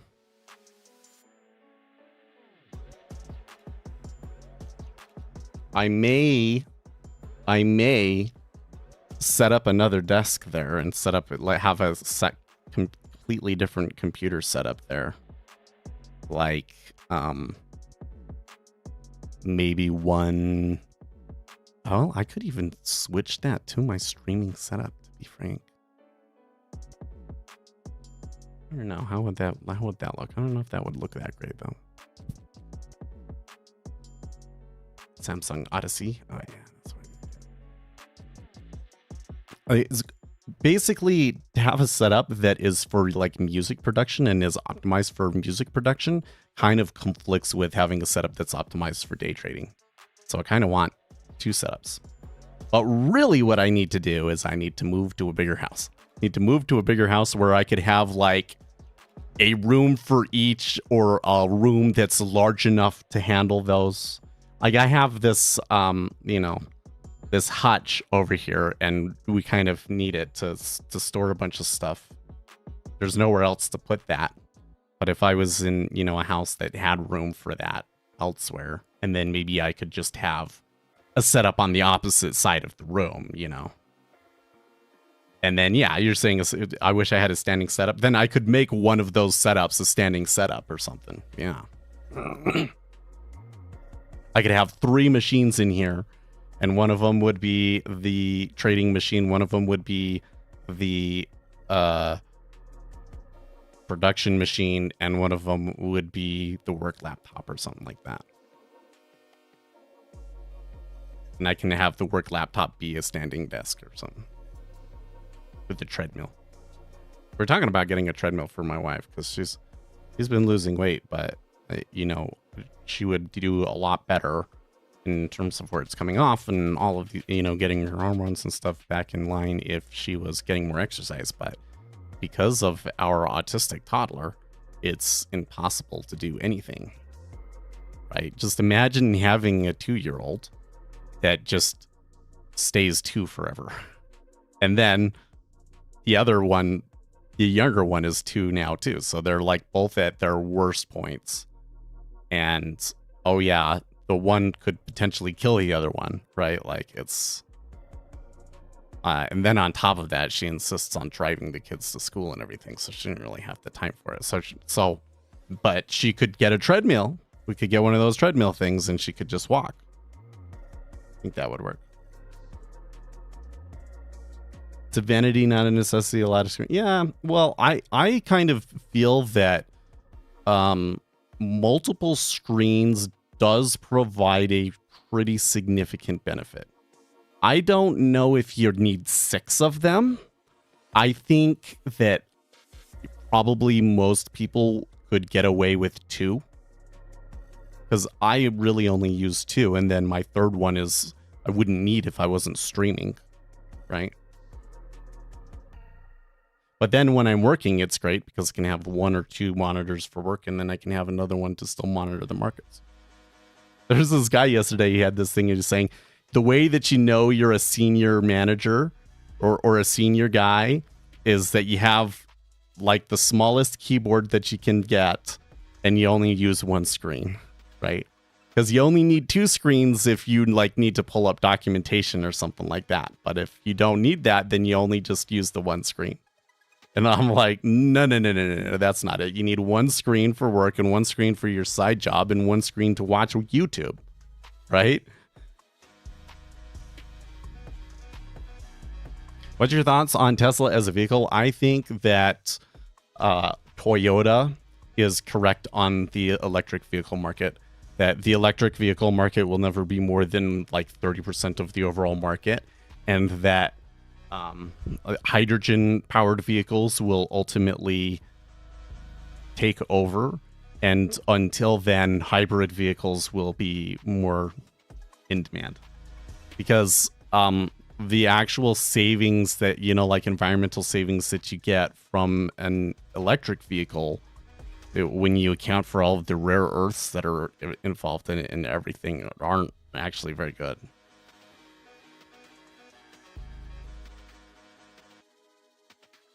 Yeah, I don't know if having a 4th screen would really do anything for me.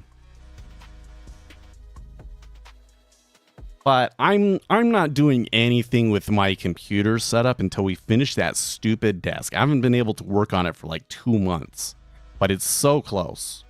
And if I can get that all squared away, one thing is that I'll be able to allow the kids to come in. I think I'll still leave the gate up there because I don't want the dogs in here.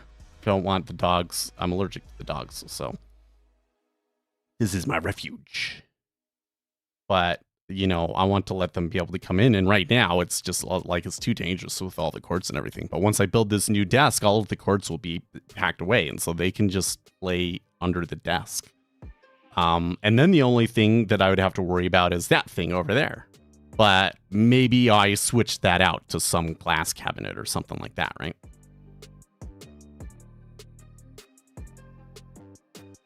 Once I have the new desk and I kind of feel that out, that'll give me a lot more room this way. And then I can kind of decide if I want to switch some things around, like make it so that the monitors swing out, or just setting up another machine. Because I could do something like move the hutch over to there and then have another computer on the other wall.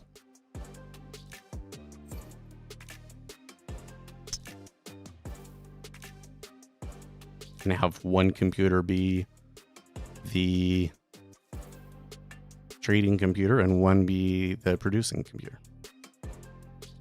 You know, I don't think I'll do anything like that for a few years. I don't think I'll do anything like that for a few years because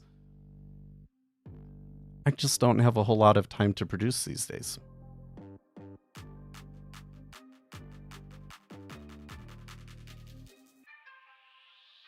You know, maybe 2 years from now, when he's 5, he'll start speaking. The other one will be, you know, a little better. And then it won't take like my full time and attention when I'm not working to keep an eye on the kids, right? And then I would have time to do those sorts of things. And by that point, maybe I might be moving. Because that's the other thing is my parents, they're retiring. Then they're going to go on a mission. So like they go on a mission and come back and then we'll see.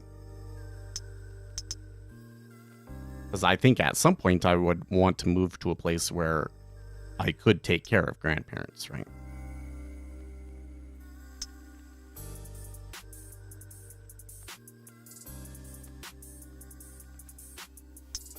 As soon as you guys give me those high win rates, I'm immediately like, you're doing degenerate stuff, dude. Right? You have stops that are further than your target. You're taking on risk, right? Ooh, that reminds me. You know, that's funny. Like, I got into trying to do this research about trying to find an answer to this. What can I do? What can I just make a commodities pool that's advertised and registered and just anybody can join?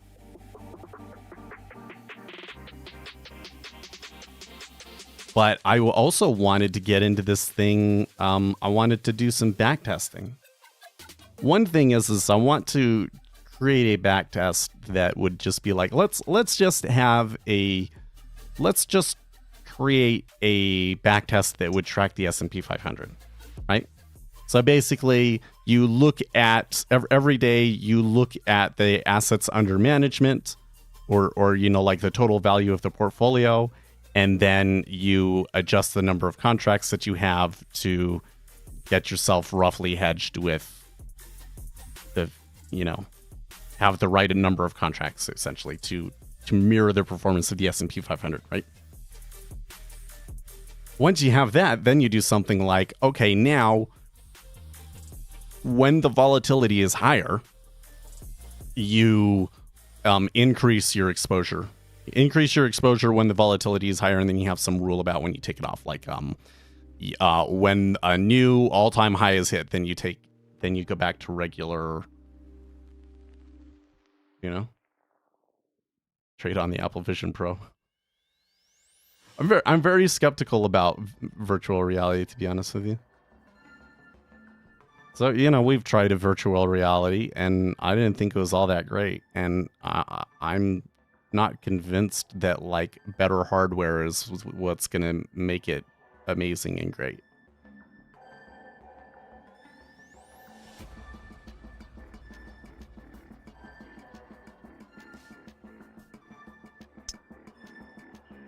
But it could go that way. Apple has a way of forcing the market in the direction that they're going. But I'm not hearing that much about Apple Vision Pro, to be honest with you, either. That's so... And they're trying hard. But I don't see people talking about it. But then maybe I would have to adjust everything to be like a VR space instead. That'd be funny, too.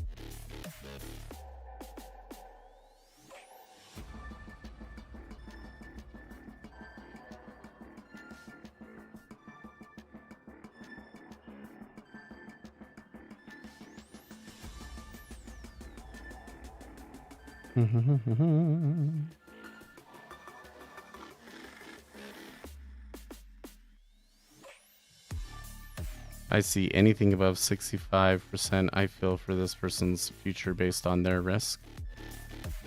Oh yeah, on win rates, yeah. Well, yeah. Anything over 50%, I'm start to get suspicious of what they're doing, right?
One of the things as I'm reading about all of this stuff is that there's so much focus on whether the pool has to register.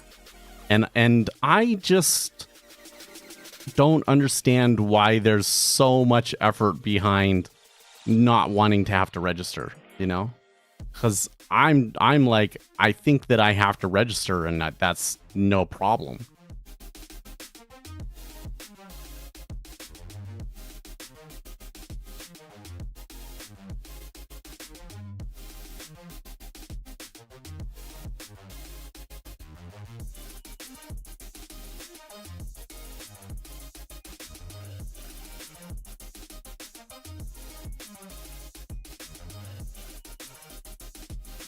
I think Meta fills any demand that exists for VR, and they do it at a better price. Yeah, they do.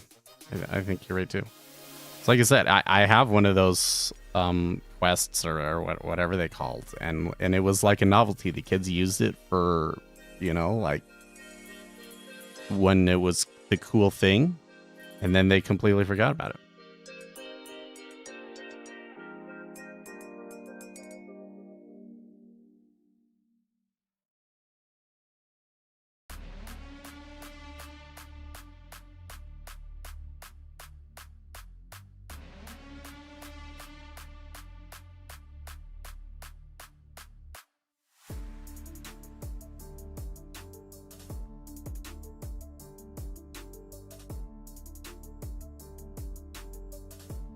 Carry is down 22, 23, and now 24, but we are told everything is wonderful. Yeah. Well, I mean, the treasuries that the ISM number definitely like shifted things in the treasury and kind of stopped the uptrend in the treasury, but KRE is still going down. It seems like the concern is still out there. So stuff's going on. We don't know what it is.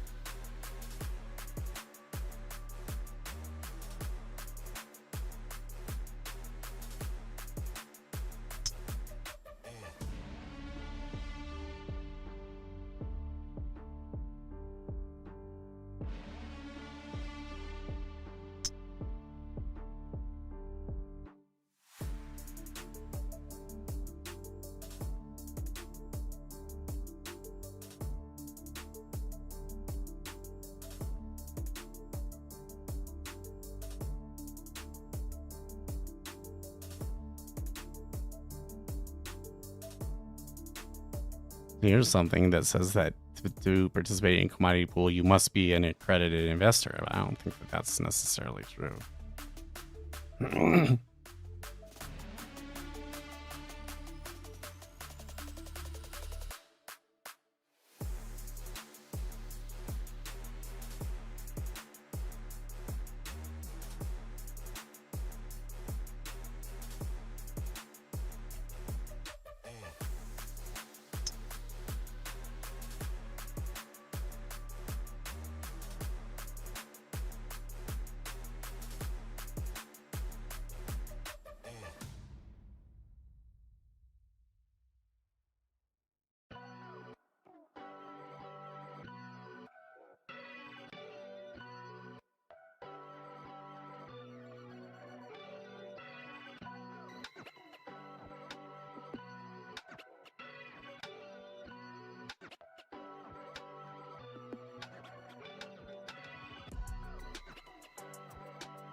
Let's see here. As amended by the Dodd-Frank Wall Street Reform and Consumer Protection Act, Section 1A11 of the Commodity Exchange Act defines the term commodity pool operator as any person engaged in the business that is of the nature of a commodity pool, investment trust, syndicate, or similar form of enterprise, and who, with respect to that commodity pool, solicits, accepts, blah, blah, blah, blah, blah, blah. We know what that is.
How does a banking crisis affect the reverse repo market?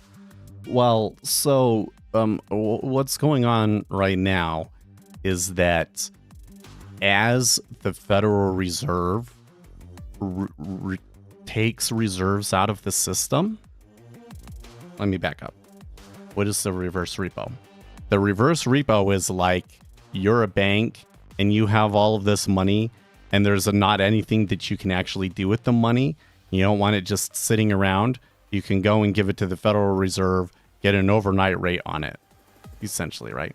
Because if you're not, then you're kind of managing all of this money and not getting paid for it, and it's a drag on you, essentially, right? The Fed puts so much money out there that it's a burden for these companies, right? So they had to provide this outlet valve for the banks to deposit this money. So as the Federal Reserve takes reserves out of the system, the banks have less money to put into the reverse repo facility, right? So once the reverse repo is zero, right? At that point, banks don't have any more of this excess capital. So that doesn't necessarily mean that like the banks would be screwed or anything else like that. But it does mean that if there was a funding crisis of some sort, somebody needed money overnight very quickly, they wouldn't be able to get it. And, you know, so if some regional bank needed money desperately overnight, the interest rate that they pay on it will probably be higher than what we would like. And then that like further constrains credit. And that's why when we had this crisis the first time in 2018, they did all this, right? So that repo facility kind of becomes like a key indicator to see when the system has gotten to the point where the reserves are low enough that it really starts to put strain on banks, essentially. And once you reach that point, it's kind of like you don't want to reach that point like going full speed. You want to kind of land on that point, see how things go, because maybe there's a little bit of strain and you just kind of keep things the way that they are for a few years until that's all that is out of the market. And then, you know, you can see where you go from there. But I mean, this stuff is happening long before we get there. The timing of it all is very suspicious to me. It's like these guys, they all came in, they bought bonds, and then the Federal Reserve is right as they're smacking them back down, they're like, oh, but no, we do need interest rates to go lower because otherwise the world will end. Right? Seems suspicious to me, but I just see how it goes. So it's one of those things where like our market will like overreact to it, and then in the long run, everybody forgets about it, right? Because when the repo crisis happened, that's kind of how it goes. It's like we remember it, I remember it, but most people don't. We'll see.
Well, if Jiwi loses money and goes bust doing this, that's his own dumb fault. I'm only concerned about other people that might be new and are watching this and going, oh, well, it seems like he's doing pretty well. Maybe I should try doing what he does. And that's why we're kind of sitting here going like, well, okay, if they have a win rate that's over 50%, they're probably doing something that you might want to think twice about doing.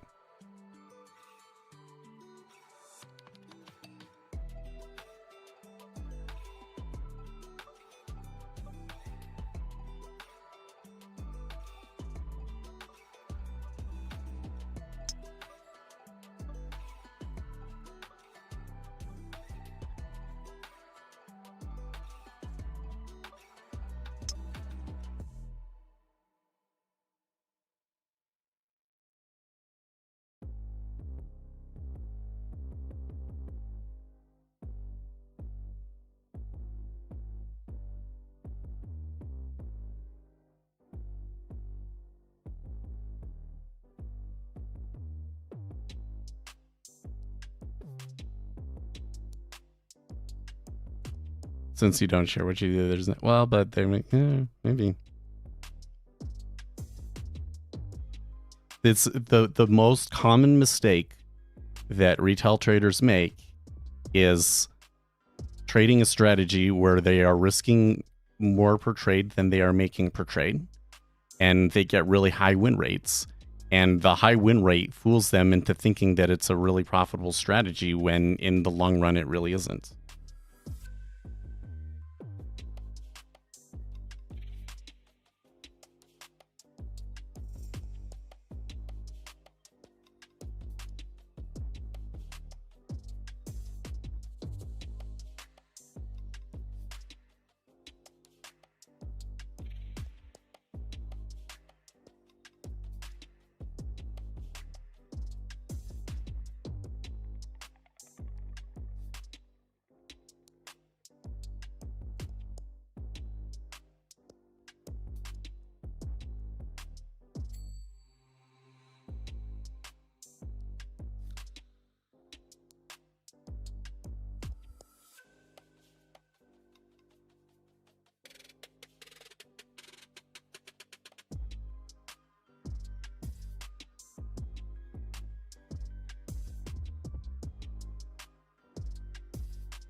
Yeah, you could make it an ETF.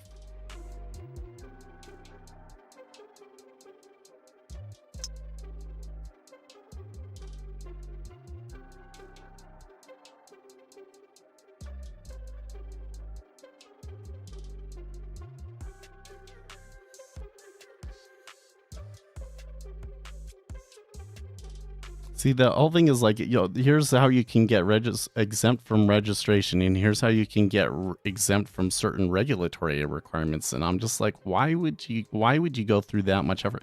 Like, why limit your fund?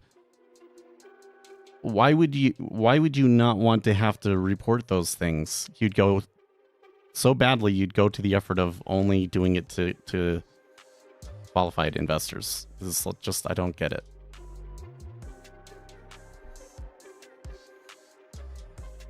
If my MFE MAE is 3-2, that could be deceptive though, right? I think that I would have to say, like, what is your max MFE and your max MAE? Or like, what is the distribution of your MFE and MAE? Right? Because you may be, yeah, well, I don't know. I mean, if your MFE is well, and another thing is 3-2 is a pretty small margin, right? 3-2 is a pretty small difference. And we would definitely need more than a month of data too. But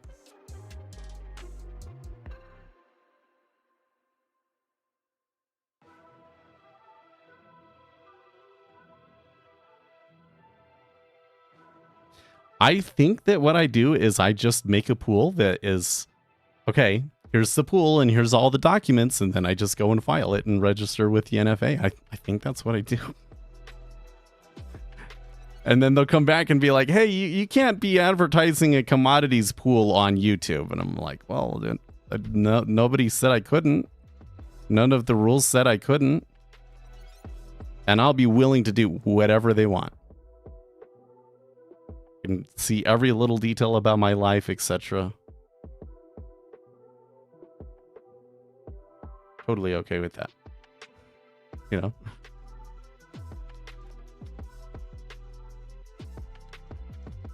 But I'm frustrated that like there's not like a clear answer that's like, oh, well, we have to have this and this to be able to invest in a commodities pool.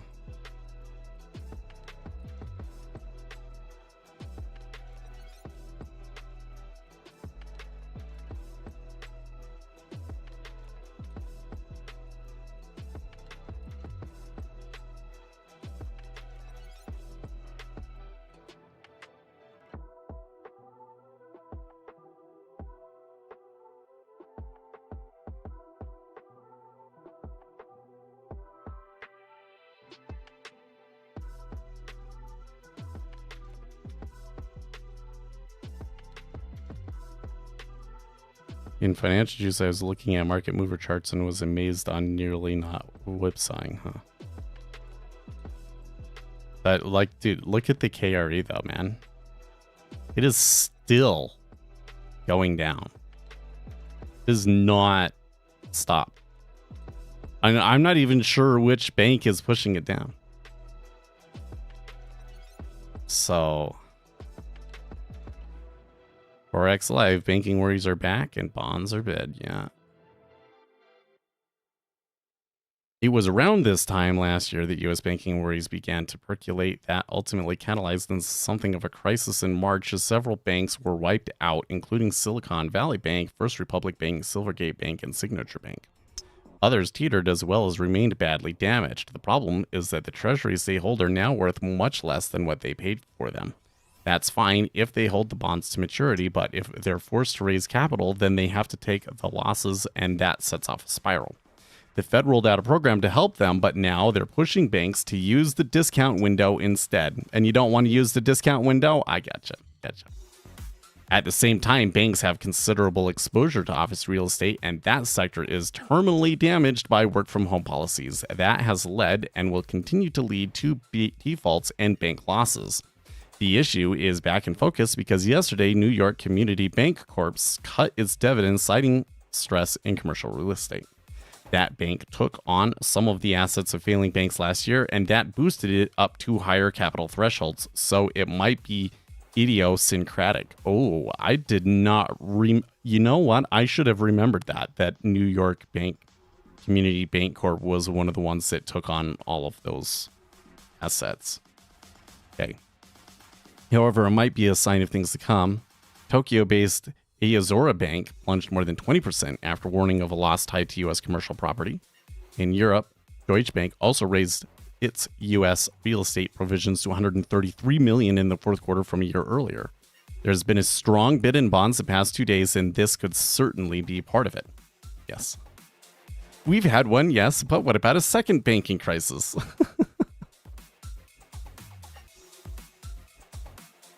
And as I say that, the treasuries break out to a new high. I'm probably being too stingy here, man. I should just be jumping on the bandwagon, right?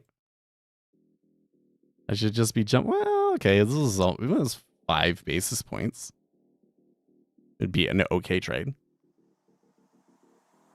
And keep this down here. The Wall Street Journal reports investors have wondered when the pain from the downturn in commercial property would hit banks. It's happening right now.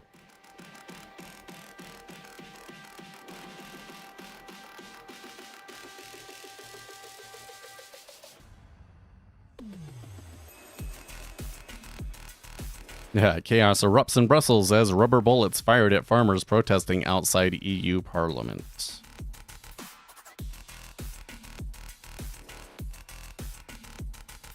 Reminds me of some things in politics that I'd been thinking about, but I don't know if we have enough time to talk about it. We should talk about it tomorrow.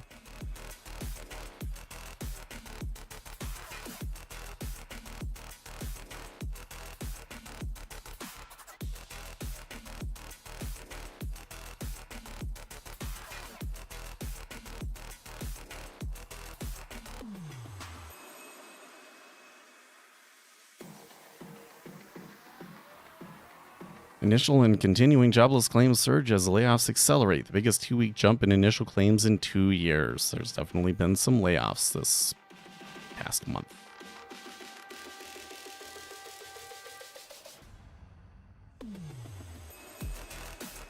Well, let's see what Mr. Simon White, Bloomberg macro strategist, has to say. Bank stress is a wake-up call for Goldilocks. Banking sector problems are a prescient reminder that elevated rates are cumulatively inflicting mounting damage across the economy. Ironically, that ultimately means yields are heading higher. The probability of deeper and perhaps sooner Federal Reserve rate cuts and an earlier end to quantitative tightening has, even following Wednesday's FOMC statement, risen at the margin after New York Community Bancorp's dividend was cut and its equity fell by over a third. This will stoke already burgeoning inflation pressures, ultimately leaving the U.S. household sector as the buyer of last resort for treasuries, and it will extract a much higher yield to do so. Wait, what?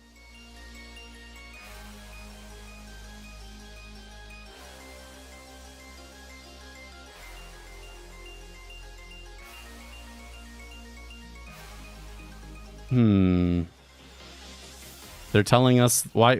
So why would that leave the U.S. household sector as buyer of last resort for treasuries? Because aren't they saying that there's plenty of people willing to buy the treasuries right now because of the problems? Okay, well, I don't understand that comment, but Colonel Jessup and a few good men complained that the people couldn't handle the truth. Well, neither can the heavily indebted U.S. economy handle rates at 5.5%. NYCB may be a smaller bank saddled with commercial real estate losses and therefore prime facing different problems than Silicon Valley Bank last year, but the root cause is the same: elevated interest rates and too much duration. Treasuries are thus becoming a shunned asset. The Fed has been reducing its holdings through its quantitative tightening program, but financials in the U.S., banks and non-banks, and the rest of the world have not been buying. Instead, between the first quarter of 2022, when the Fed started hiking rates, until the latest data from the third quarter of last year, the household and corporate sector has on net absorbed all of the over 1.5 trillion treasuries that had hitherto been accommodated on the Fed's balance sheet. Really? Okay. Well, yeah, because the countries were dumping it all last year, right? That's why when we had that, like, it was going down big time, right? And then, well, that's interesting. Why have financials not jumped at the chance to buy government debt? Wariness of massive supply is the obvious answer, but it is much more nuanced than that. And in explaining this, we can see an actual mechanism of how higher inflation leads to higher yields. Financial industry has grown rich and complacent on 60-40 portfolios. 60% equities, 40% bonds are variations on the same such as risk parity. That worked well in a regime of low and stable inflation, as stocks and bonds tended to move oppositely to one another, making the second an effective hedge for the first. But in an elevated inflation regime, a growth shock can be accompanied by an inflation shock, and stocks and bonds start to co-move more together. That means bonds no longer improve risk-adjusted returns in multi-asset portfolios, nor do they act as a recession hedge. And in fact, we find that the non-U.S. non-bank financial sector, mutual funds, pension funds, hedge funds, etc., has on net been reducing its exposure to treasuries as a percentage of the total outstanding, as the stock-bond correlation has risen and moved into positive territory. What's more, who's picked up the slack? The household sector, whose ownership of U.S. Treasuries rose from 2.4% to 8.3% of total Treasury debt from quarter 1 2022 to quarter 3 2023, while the non-bank financial sector fell from 34.7 to 27.3. Despite what plenty of backward-looking analysis says, inflation is not going anywhere. Rather, it is poised to re-accelerate this year. That means the stock-bond ratio is set to remain positive, massively challenging the shibboleth of 60-40 investing and making bonds a lot less desirable for anyone who doesn't have liabilities they need to match. Such holders currently account for a significant amount of the $6 trillion of U.S. Treasury holdings. But it's also from banks that the household sector has been absorbing treasuries. They are more reactive than the other holders of U.S. Treasuries, and they are typically quick to reduce their duration exposure when the Fed is raising rates.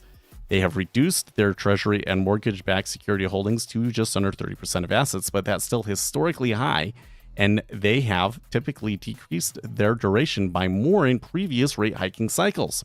One caveat here is the ongoing discussions about new U.S. bank capital requirements, which could eventually require them to hold more treasuries, but this is not going to happen soon. There are therefore no imminent signs that banks and non-banks are about to backstop treasury demand. The same goes for overseas buyers. There are many well-telegraphed reasons for foreign actors desiring to hold less U.S. debt, such as America's weaponization of its financial system, making a return of capital no longer a surefire bet if you're considered a wayward state. But for more mundane reasons, real estate differentials, overseas buyers have just not been into owning more treasuries lately. The largest recent buyers are developed market-based Canada, the UK, Japan, Europe, etc. Oh, but already developed market-based, yes. If we compare the net yield pickup of what investors from these countries would earn by buying a 10-year U.S. Treasury and hedging the dollar versus their domestic government bonds, it has risen in recent months and at the margin may be attractive, say, for Germany with a positive pickup between bonds and treasuries, but inflation matters now. Adjusting the pickups for domestic price growth to get them in real terms, they remain significantly negative, making it unlikely we should soon expect foreign buyers of treasuries to rush into absorbing much new issuance. Here's the rub. If the household sector is on the hook, it doesn't have as anodyne of a view of inflation as the market. As with the dictum that it's impossible to get someone to understand something whose job depends on not understanding it, the market is expecting a return to 2% inflation as it does not know how to function in any other way. Households aren't buying it, though. The sector's expectations of long-term price growth are notably higher than their market counterparts, such as forward inflation swaps. As the chart below shows, household inflation expectations have been persistently higher than swaps since the mid-2010s. That may not have mattered much before, but if households are now the marginal buyer of U.S. Treasuries, then they also set the price. They're unlikely to want them until longer-term yields are about 50 to 75 basis points higher or more if inflation sees a resurgence. Yields are lower in the wake of NYCB's troubles. Not only does that make them even less attractive to households, it's a manifestation of deeper Fed cuts that will ultimately reignite inflation and pave the way for a secular rise in longer-term yields. The buyer is happy to beware if the buyer also gets a margin of safety.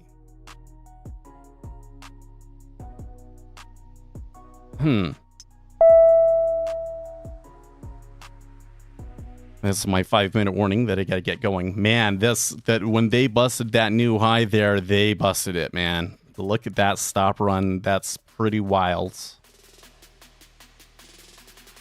KRE is still going. We are seeing the beginnings of a financial crisis. Hey, Francesco, where you been? I'm doing good. Passed a Series 3 test yesterday.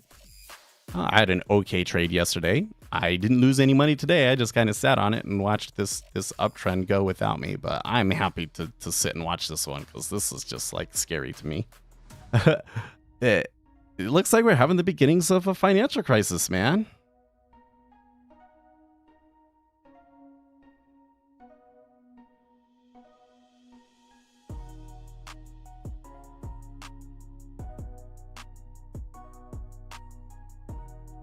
That's the way the markets act. I'm going to put it in the title. Beginnings of a new financial crisis? Question mark. You had me worried when I read the title. What could I have possibly meant? That I passed the drug test or something?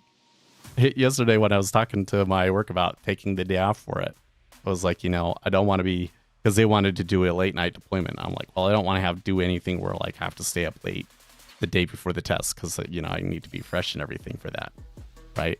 And but I forget what word I used to say it, but they were like, "What is this, like a drug test or something?" I don't get. Oh, you thought maybe I passed the prop firm account? No. The Series 3. The Series 3. So we can start a commodities trading pool, and the question is just like, am I allowed to advertise it and like make it available to all of you? Because it kind of seems like there's not a rule against that. But then I'm like, well, I've never heard of anybody else doing that. So like, there's got to be a reason why they're not. Right? I don't understand.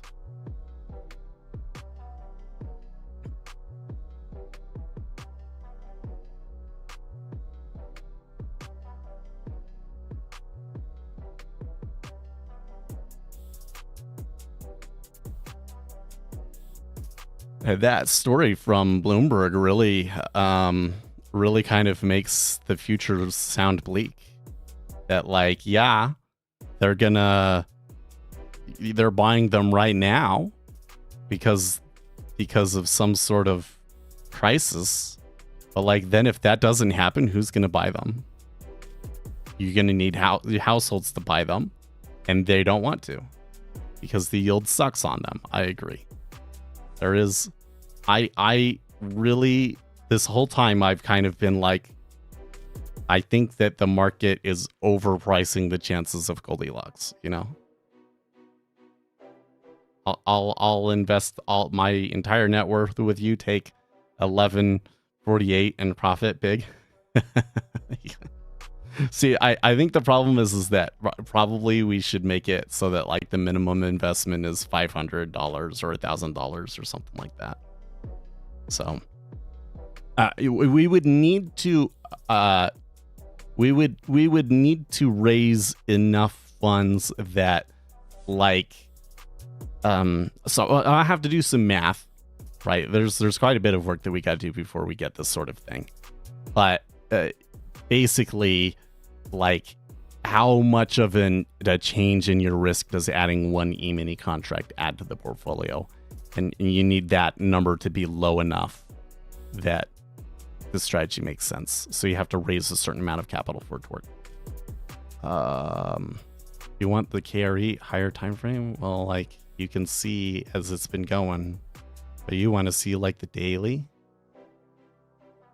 right? So here was when the whole March through May thing happened, right? And now we're just starting to come back into those levels again. Today's decline is significant. It's more than yesterday's. So it's pretty wild. And the amount of buying in the treasuries is pretty wild. Like 20Ks amounts buying.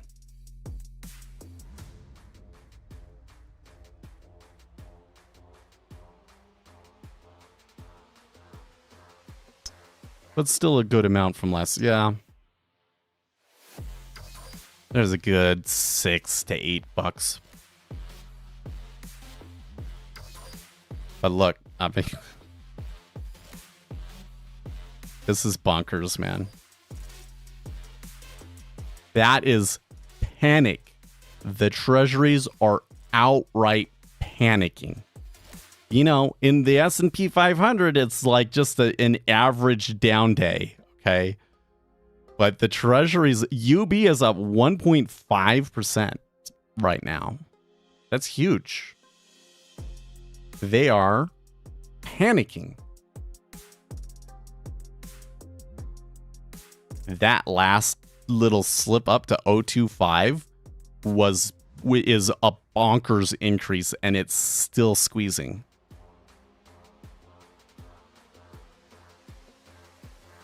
So if there was any trade that I was going to take, it would have been short, man. It's just so crazy. So crazy.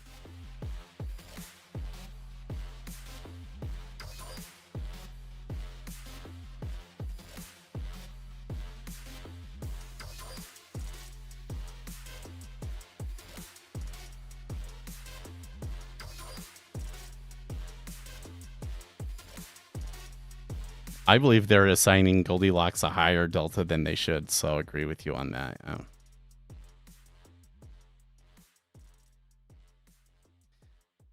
You know, one of the issues is that the market was already kind of, well, not the market, but many people were already kind of looking for a recession, preparing for it. You know, there was all these layoffs and all of that sort of stuff.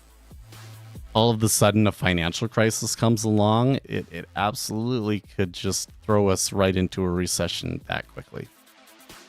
And that would be, oh my gosh. So like, I kind of think that the upside for Biden right now, like if the economy if Goldilocks happens and the economy is happy by November, whenever the election is, November 11th or whatever, it could probably boost Biden, but it's probably more like an equal fight. Maybe Biden's slightly favored.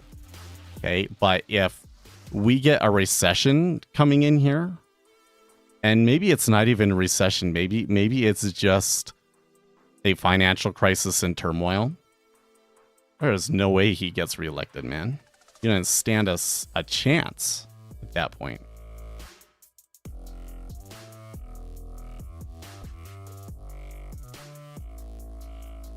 And you know, it's kind of ironic too. It's if that's what happens, is Biden loses to Trump in the election again, or when we have the election, Trump wins and he's president again. It would be so ironic because they worked so hard to get him out of office before, and all they really did was just kind of allow Trump to avoid any responsibility for the economic turmoil that comes afterwards. Because, like, I don't think that Biden has done a very good job here, but a lot of what's going on has nothing to do with him, right? I think that especially like this commercial real estate problem and that whole situation is something that is just going to happen no matter what. And I think that we kind of warned when we had this pandemic and everything, right? I said, well, the implications from a pandemic like this, if you go back to the Black Plague and all of those sorts of things, is bad. In the short term, it's very short to midterm, it's very, very bad. Because you have huge economic negative impacts when it happens, and then they just kind of continue to reverberate for a long time. Now, in the long run, for the people that are left after that, then there are good times. But in the meantime, you're going to see this instability, and basically Joe Biden is going to take it all in the nose because he happened to be in office, and that just lets Trump get back in. When what they could have done is Trump could have won. He would be almost out of office now at this point, and Republicans would be taking all of the blame for what's happening to the economy right now. So I think it's terribly ironic. That's not to say that Joe Biden has been a good president. His economic policy has been a disaster. But I don't think that he's responsible for, this particular regional banking crisis in particular.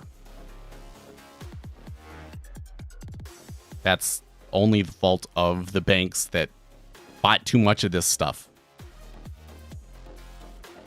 What are your expectations for the election? Well, so I think that we're still too early for me to be making predictions like that. We've been getting some polls out of swing states now that are Trump versus Biden, and they've kind of varied wildly. We had one poll in Pennsylvania that showed Biden up really big, And then we saw another one come out that showed Trump up slightly. You know, if Biden is +6, +8 in Pennsylvania, then it's over. But we can't really tell what the real situation is from the polling right now, so. And if we have a financial crisis, the polling will certainly change, right?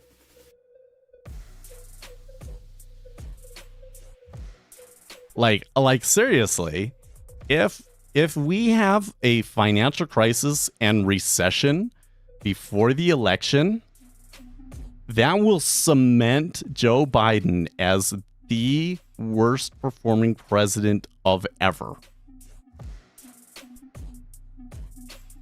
Like, ever.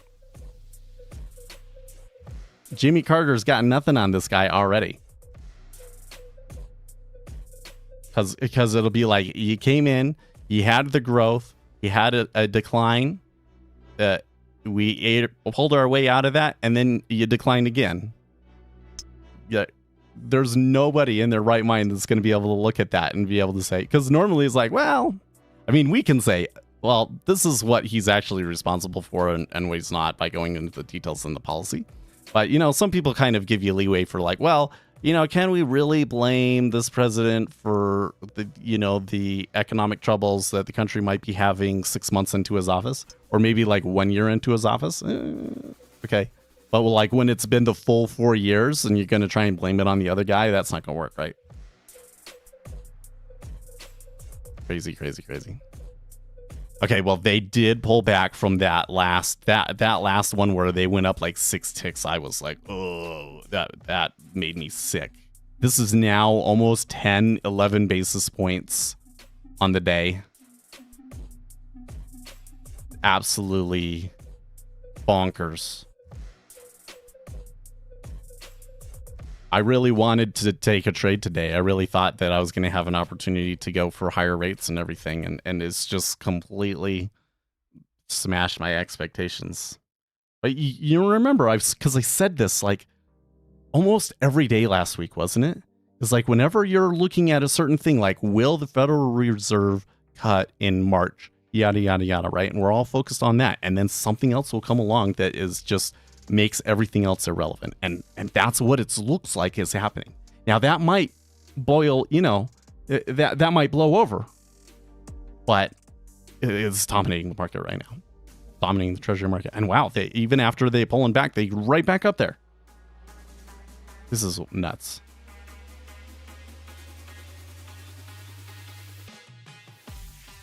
Why is that state? Oh, I gotta get going, but okay. So if we pull up 270 to win, okay, and we come in and we say that Pennsylvania goes to Biden, okay,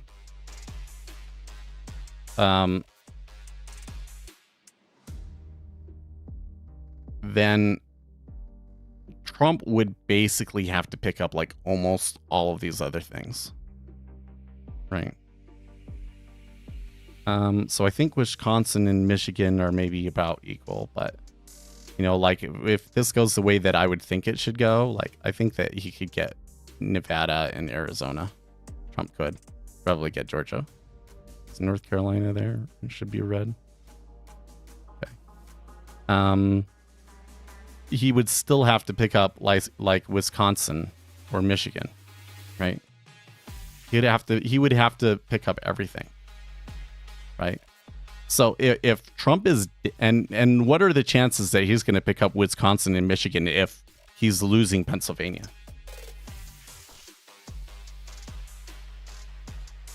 Right. Like that's a huge deal. So if Trump wins Pennsylvania, okay, then his path is easy. He can lose these. He can lose this. He can lose this. Still wins. Could lose Georgia, I think. Yeah, could lose Georgia and still win, right? So Pennsylvania, if he's already, you know, and if Biden is up 8 points now, that's like you're not gonna. That's really hard to make back up. I guess a recession could do it, but that would be hard to make back up. right? If that's really the situation on the ground in Pennsylvania. But we don't know because we had one poll that said that he was down 6 to 8 points, and he had one poll that had Trump up 3 points. So we don't actually know the situation. But if that is the situation, then Trump doesn't stand a chance. And the issue is that, like, once the nominee becomes clear, like, the polling shifts and people's opinions shift and everything. So we kind of have to see. So by the time Labor Day comes around in May, we should have a pretty clear idea of how this is going to go.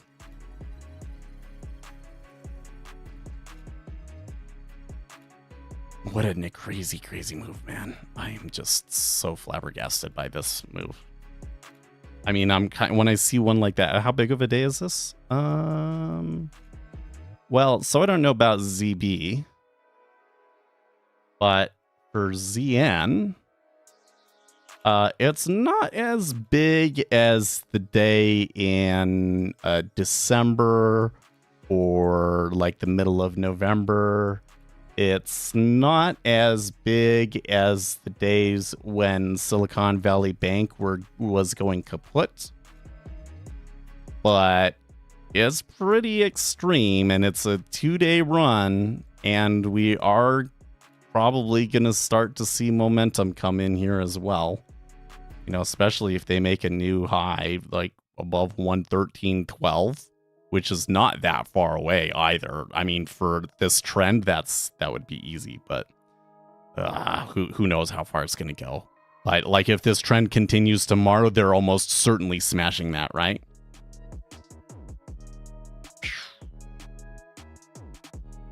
Let's see if it continues. I mean, there's got to be more headlines. There's got to be more information than just, like, we know, like, we're kind of out. I can kind of smell something, but we're not actually seeing the smoke yet, right? So I'm sure that this will be a developing situation as it goes along. And as such, probably for me, you know, if I had put, like, you know, $5,000 in my portfolio here, then maybe I could try playing this. But I think that since I'm still trying to play it tight, that I should just kind of sit on my hands and let this blow over. Make sure that it's, like, really done before I try and do anything. So I might just kind of sit and watch this. I probably should be taking sim trades off of it, but it's too late now. But hey, tomorrow is non-farms, so we'll see then, right? In the meantime, you guys stay excellent, team.